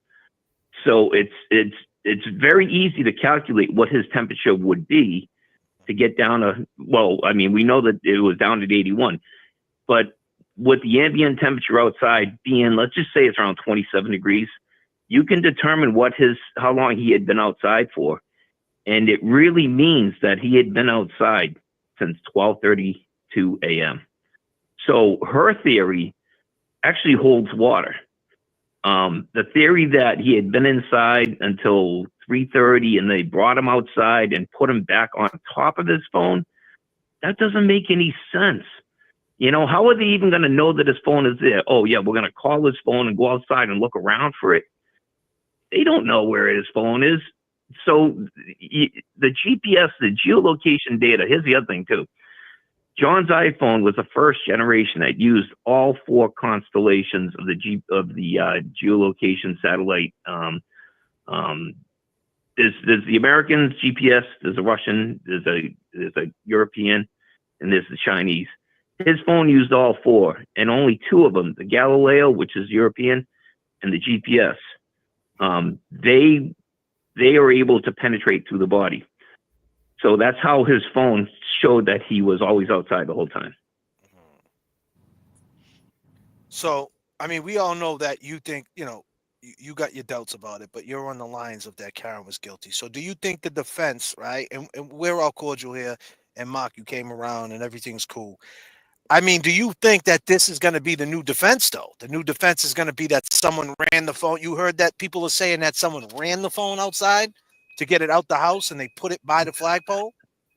It just doesn't make much sense. No, I'm saying, you know? do you think, I know it doesn't make much sense, but I'm but saying. But they have to go, but that's what they have to go with. But you think the defense is going to go with that in this new trial? I mean, I think that they have to go with that because it's easy to be able to duplicate an experiment. You know, how long does it take a body to get from 98.6 to 81 degrees at an ambient temperature of, say, 27?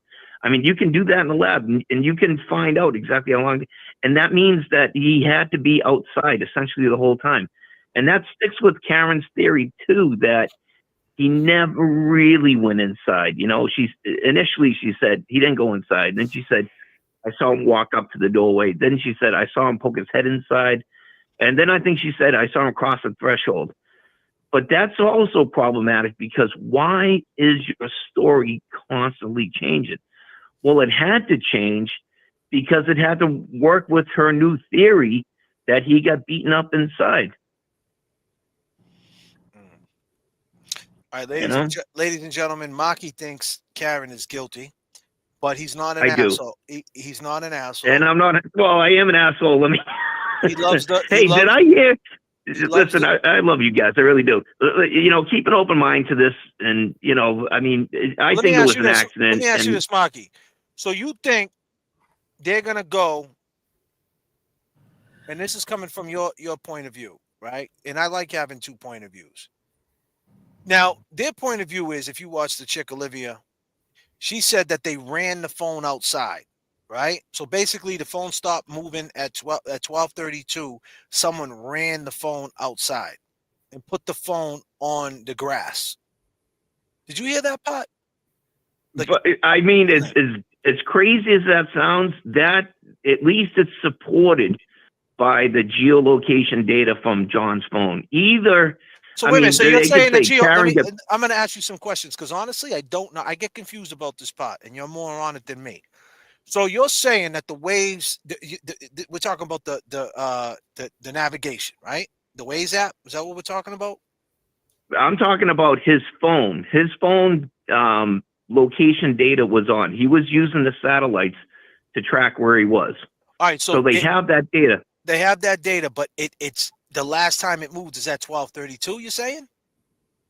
That's what they're saying. 12:32 and 6 seconds, somewhere Right, so around how that did she was get the last back? time How it did she moved. get back to? How did she get back to? Meadows How'd she Ave. get back to One Meadows Ave in 4 minutes? In 4 minutes. All right, so here, Nah, just a if question. you want, let's Go do an ahead. experiment. Let's Go try to do it at 2 in the morning when there's nobody on the road. Now the roads were maybe partially snow covered because we got the cameras from the library showing what the roads look like, and it was essentially like dusting to maybe a half an inch of snow at that time. But let me So stop you there's right there, still Mark. plenty of Let me stop, traction. Mark. Let me Yep. stop you right there. I agree with that. All right, and I'm just gonna throw this out there, and I'll let you keep running it. Okay, we can both agree it was a dusting, right? Yep. Which means is if John was on the grass at 12:32, 7 people could have definitely seen him, right? He wasn't buried in snow, right? I don't know about that because your peripheral vision at night. No, but I'm saying he kinda wasn't buried in dwindles. snow. He wasn't buried in snow. No, well, initially, no. And his body itself is going to melt off a lot of the snow for hours because ahead. even when he was found, his body was still 81 All right. degrees. All right, cool. So let's go. Let's take me back to going to One Meadows Ave. Go ahead. So I'm saying this, that if you and I, we're not going to drink 6, in Karen's words, or 9 in the Commonwealth's words, drinks, but we could, I bet you that I could drive from 34 Meadows 34 Fairview to One Meadows in 4 minutes, or in 4.5 minutes, whatever it is. It's 2 miles, 2.3 or something miles. That's averaging, 30, 35 miles an hour. Now there are stop signs. I don't know if there are any lights, but at that time of night, if you can average about 35 miles an hour, you can get there in 4 minutes. It's only 2 miles. And I think that she was definitely heated because as soon as she got there, she placed a call. John, you know what she said? Right. She was livid. So had it been, let's say, 6 minutes, I'd almost say that's as what Google Earth or whatever Google Maps would say that the trip would take. I would say, you know what? And someone said, I bet you Google Maps says 6 minutes. Do you think she can get there quicker, or would she get there sooner or later than that? I'd say she was livid. Her floor, we already know she hit the gas, 74% in reverse. That text stream data is something Let me stop you right there. Right? Let me stop you right there because I'm really asking these questions, Bach. I don't want you to think that I'm tearing you up. I'm letting you run this right now. I'm fully happy to answer them. Please be polite. That's all, because we know people will get insane. So here's the deal: the text stream data. Why ain't they been mentioning it though? Like they got it back in December. I haven't heard a peep from Hank Brennan. You think Hank Brennan would be saying like so? You're saying the text stream data got her backing up 24 miles per hour, 100%. Well, that's according to Toyota that has had that system in place for like 5 to 6 years or whatever. Ever since people started saying they were hitting the brakes and the gas kept going and their car couldn't stop, so they put that in there to cover their asses. And also probably for insurance company purposes and whatever. If you have a new car, your car has a black box. And if it's a Toyota and a few other makers, it's got more than a black box. It records everything. The steering wheel, how much it turns. We know that from this case. We know that how much you depress the gas or the brake. They have that information. They can tell how fast the car was going by the number of rotations that the tires made. What it doesn't have is a time stamp associated with it. So that's why you have to go by the key cycles. So that's why I don't think they've been making a big issue of it, because they have to create a timeline that is bulletproof. And they did not have that the first time around. They thought he got hit around 12:45 in the morning. It's not true. We know it was exactly at 12:32 and a few seconds. Now let me jump in. So don't you think it's kind of funny though, that now everything kind of evolved a little bit to fit their timeline. Now she got there in 4 minutes, and Yep, you know, yep, it is. So what about Yep. the? So No, you're we're going absolutely with right. we're going with data now, right? You're with the data. I- What about the I think- ascendant? What about the ascendant the flights of stairs at 12:24, 12:27? What's that? Well, that's Apple Health data. Not for nothing. I hate Apple. You know, I've always been, you know, You're an saying it's Android not. or You're saying Microsoft it's. person. You're saying that's not It's not accurate. accurate. No, even the girl, somebody else posted online about, well, I did an experiment and it didn't even record the set of stairs I did inside my house. I'm like, well, there you go. All right, so You they know, didn't do the you set of can't. stairs in your house. All right, so let me ask you this. Now we know it's a Dustin, right? 7 people left that house, drove the length of the lawn. Now I've been to 34 Fairview. I don't know if you have. They drove the length of the lawn. It's just a dust and a snow. He's out there from 12:30. Now keep in mind, we don't know how many other people drove down that street. We'll never know that. So let's always keep an open mind. Probably right. If mean, that's a cut through. That's a cut it was through. probably just a couple. But I'm saying that's a cut through, cuz I mean, I've been down that street. That street is busy. I don't know if that's a cut through. No, it Maybe is. it's a way to avoid the cops or I'm something, telling- you know, I'm- late at night. Listen, you got to calm the fuck down. Listen, what I'm telling you is, bro, I've been on that street and it was pretty busy when I was on it. So I don't know how many people came down, but the point is, it was a Dustin. We can agree. 7 people left that house, and Okay. an ATF agent left that house. You would think that an ATF agent would be looking around, and he didn't see nothing, and no one else seen anything. And then and then what do you call it? Big Bad Brian A never came out the house. So I mean that's a lot. We could go down this road, but I it just hear keeps you. it No, just keeps going. But what I'm saying is, if that's going to be the defense, though, that someone ran, because now Kev made a great point. If that's the defense, right, then everything they said last trial, like all the butt dials, the 1245, like all the text messages, was her looking for the phone. Remember they said that, like, oh, Jen, you were looking for the phone, right? 1245. I don't remember that, but Well, guess there's you all could these say, yeah, sure. these butt dials, like 5 butt dials. But now, if the defense is someone ran the phone outside, then it would mean that all them text messages would be her in the middle of this, already trying to develop an alibi, right? Which But I find hard to believe. Which I think anybody would find hard to believe. Let me ask you this though. Let's say I'm going with you with your theory that he got beaten up either inside, outside, or whatever, but it wasn't Karen's fault. Why would you put his body on your front lawn? That has got to be for people to come up with a conspiracy theory where else that they gonna involves do it? dozens of people. Where else they gonna do it? Throw it in. I've said this forever. You throw it over this is terrible saying this because I mean it really is about Officer John O'Keefe. R.I.P. Officer John O'Keefe. Thank you. Disclaimer. Go ahead. I mean, because in the end, it really is justice for John. He was the nicest guy in the world from all accounts, including Karen. To take in his niece and nephew. He ain't Anyways, here to defend, I'm not going he ain't here to defend himself. R.I.P. John. Well, O'Keefe, sure. he doesn't need to defend himself because, by all accounts, he was a good man. And that's the sad thing in all of this is that he's kind of getting lost in this whole trial. Not on this channel, though, cuz. No, okay. I appreciate that. Because I think even your fans, if you stress that point that hey, this officer who was a good officer, he's a good dude. A good person. He's a good dude. Good dude. He was a good dude. Yeah. I mean, he died, and people were kind of forgetting about him, and it's sad that happens. But I get it.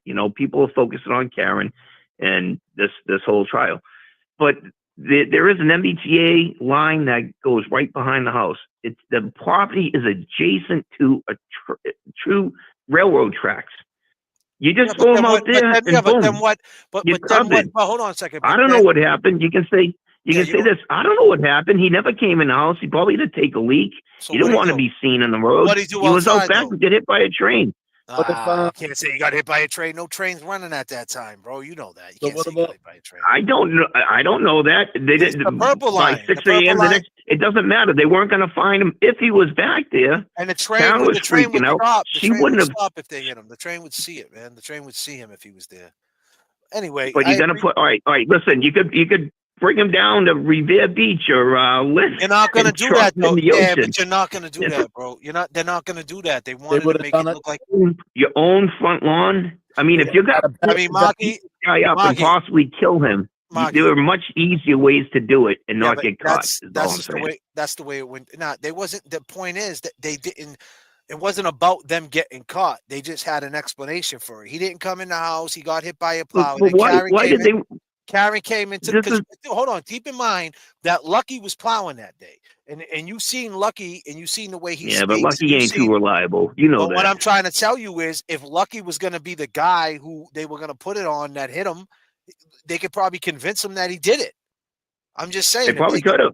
Right. So I That's mean, probably, maybe that's probably what they should have done. well, maybe that was going to be the first thing, because that 455. Why did Jen McCabe at 455 tell Karen that let me hang up with you and see if he walked home with Chris, when for a fact she talked to him and she seen him in front of the house? So therefore, maybe there was a plan before that. That's my take. But listen, Maki, I'm going to wrap this up. I appreciate the call, man. All right. All right, it's good talking to you guys. Have a good one. Peace, bro. Man, Maki thinks he's guilty, man. But you know what, man? He's been being respectful nowadays, man. And you got to just respect what he thinks. I mean, he's just going with he's looking at all this. And listen, at the end of the day, when you start putting this, someone put the phone in the bag and and you start putting all these different things, and Matt McCabe was the one who texts how long to die, Nicole. When you start doing all this shit, at this point, some people just might be like, fuck it. She did it. Because I can't believe all that other shit. So what? So here we go. After all that, I mean, what if this shit went down the basement, and fucking when Brian Higgins left, he fucking threw that shit in front of his Jeep, fucking drove off.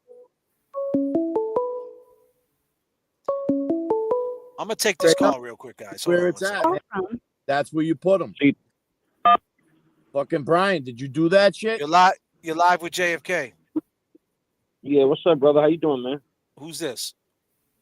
What's up, man? It's Tony. It's Tony from Somerville, man. How you doing? What up, How y'all Tony? doing? What's up? What's popping? What's good, brother? Yeah, I just want to talk facts after that guy just called. It was just kind of like irritating me. I just want to speak facts on what's what with Karen in that situation about why they left them outside. And I don't know. I feel like they left them outside, obviously, because they didn't realize how bad they beat them up. And obviously, they're on liquid courage. Everybody's drinking. Everybody's drunk. You're not realizing. You know what I'm saying? You bashed this guy and you left the gas in his head. You know, you're probably not thinking that you're drunk. So leaving them outside, of course, that was inevitable. Okay. So, like, that's probably why they left him outside. Was like they were thinking he was gonna wake up. You know what I'm saying? And he was gonna go home and wrap it up. You know, they probably didn't realize they hit him that hard to cause such lacerations that would have ended his life. So when they put him out on the lawn, that you think that they thought he was going to wake back up? Is that what you're saying? Wake back up, or they were gonna either way they were gonna plan it on somebody. They were gonna blame it on the tow guy like Lucky. You know what I'm saying? But Karen was too quick to wake up, and then Jen jumped into it and was like, "All right, let's." And that's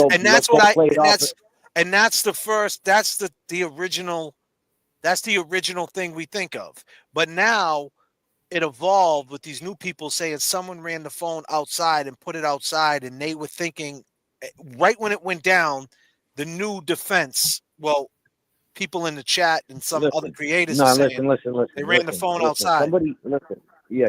Listen. One of the neighbors, right, seen people in hazmat suits going into this place. Somebody needs to get in that house and figure that out. You know, that house got bought by these new people.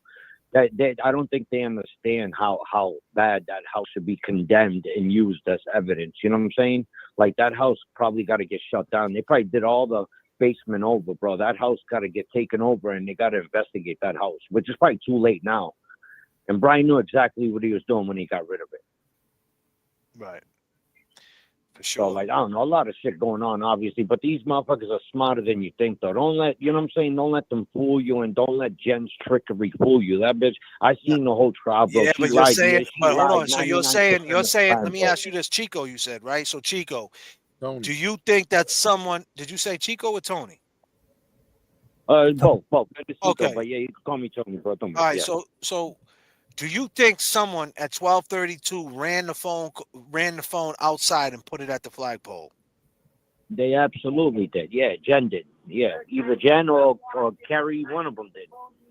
And do you think? they And do absolutely. you think? And do you think? And do you think that's going to be what the defense is going to go with now? Yeah. Brent Hank is gonna try to jump all around it and say some bullshit, but at the end of the day, No, I'm asking you a question. I Do don't you know, think the defense? Do you think the defense, us, that's going to be our thing?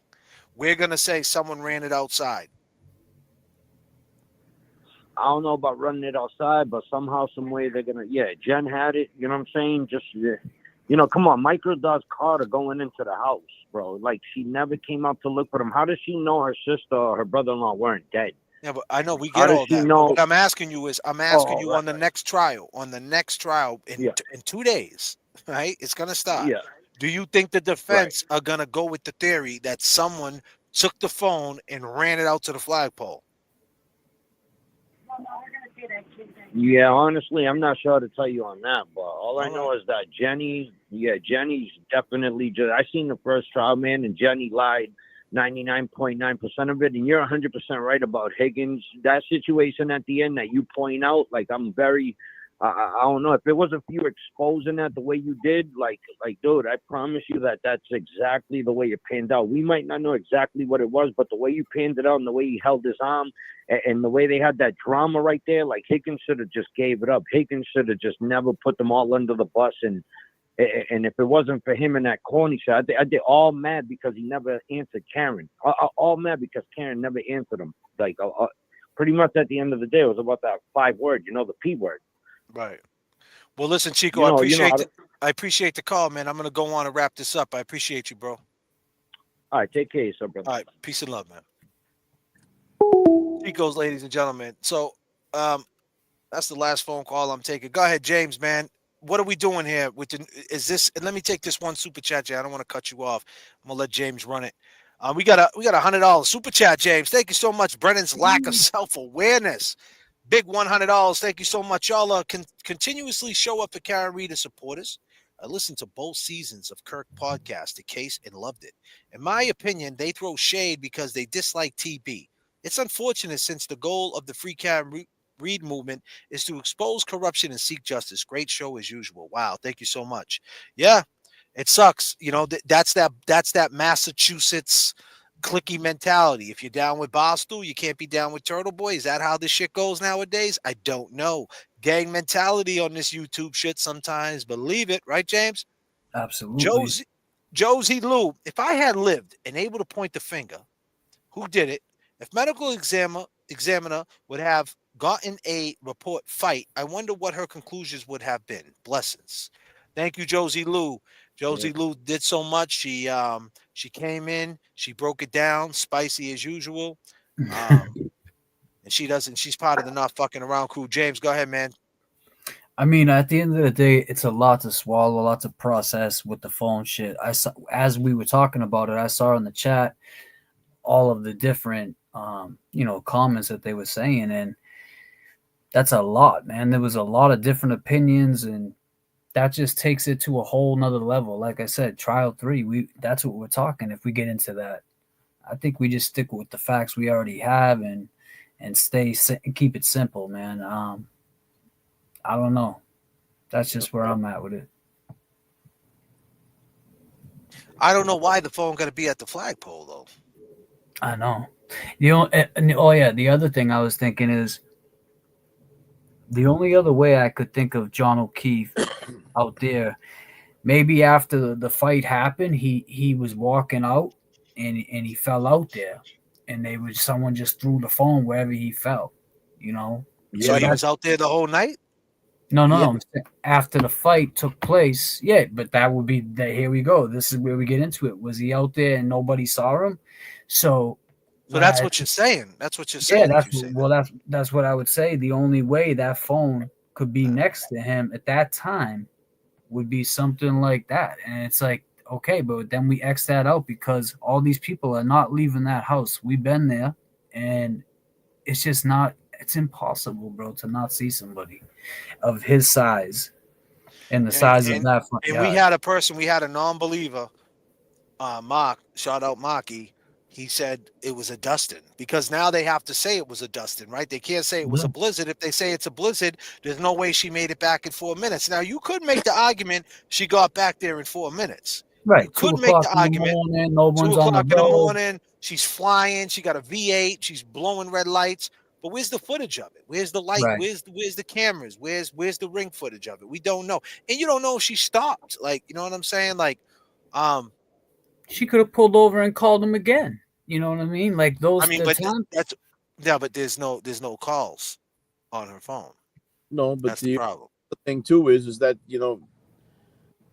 John was the one getting directions to get there. It's like not really like Karen's ever been there before either. You know what I'm saying? Now he gets there. That's another So how did she put? So that means when she had her head down, she programmed One Meadows Ave inside her phone right there, or maybe it's on her Navi as home. Yeah, as home. She just hit home. Yeah, could have been. But she don't say nothing. She does. It's back to what we say. It's back to what we talk about. She doesn't talk about that. She doesn't talk about that. She doesn't say like the waterfall to 34 Fairview.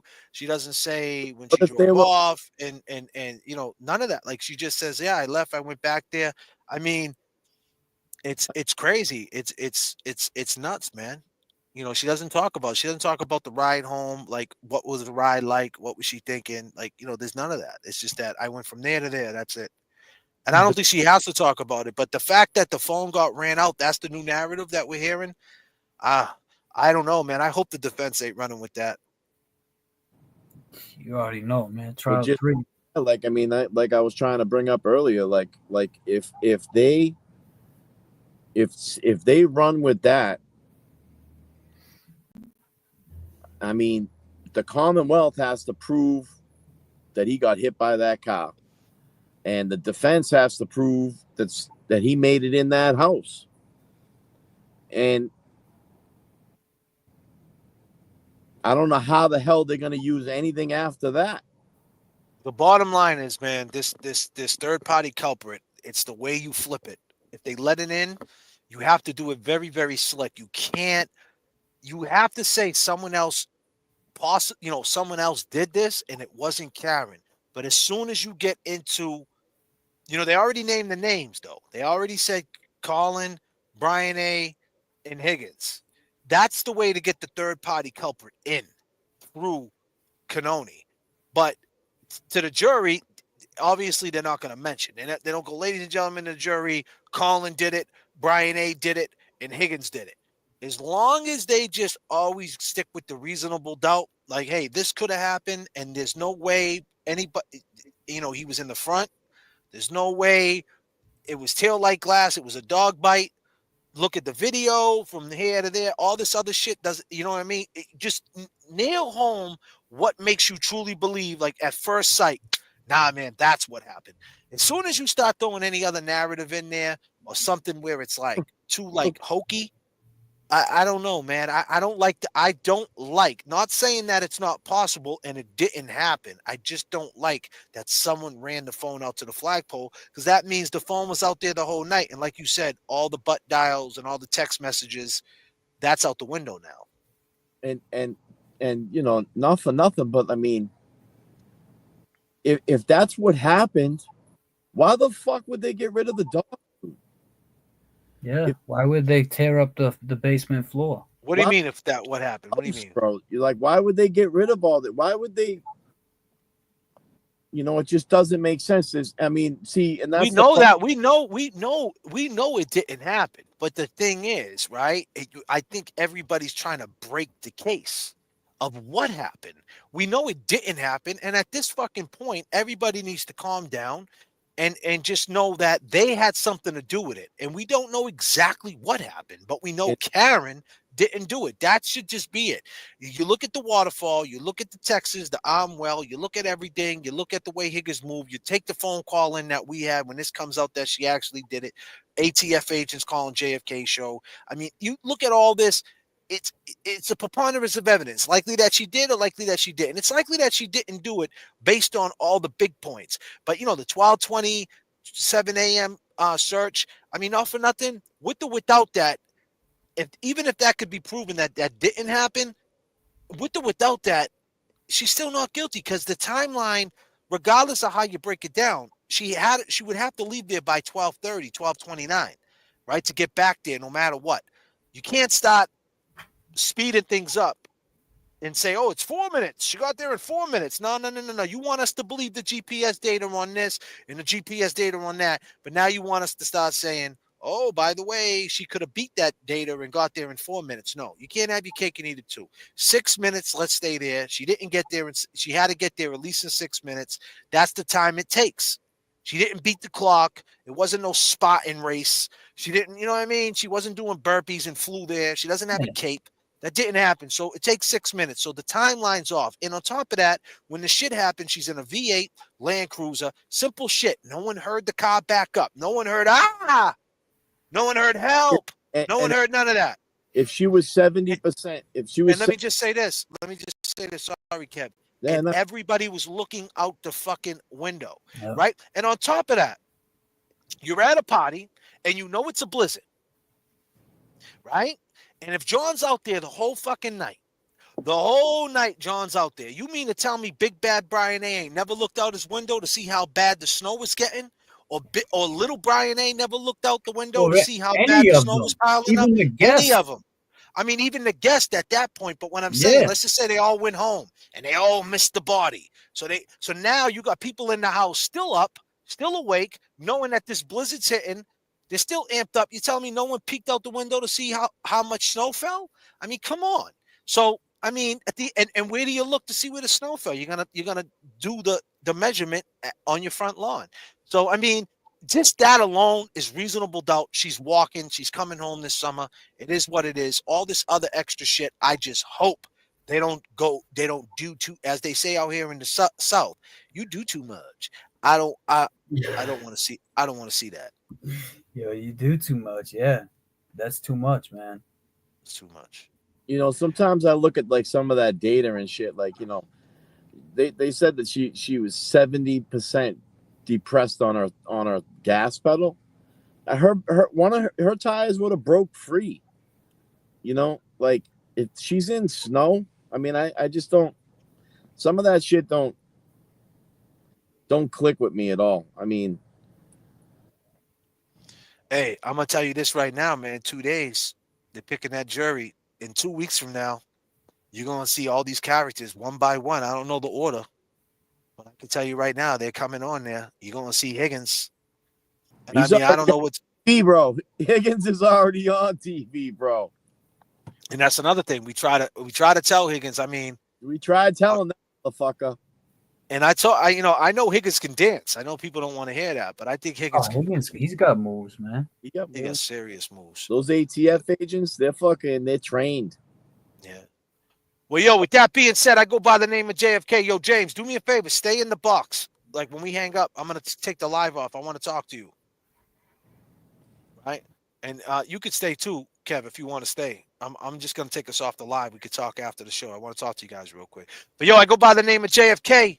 I go by the name of James Jackson. Make sure you subscribe. Check me out.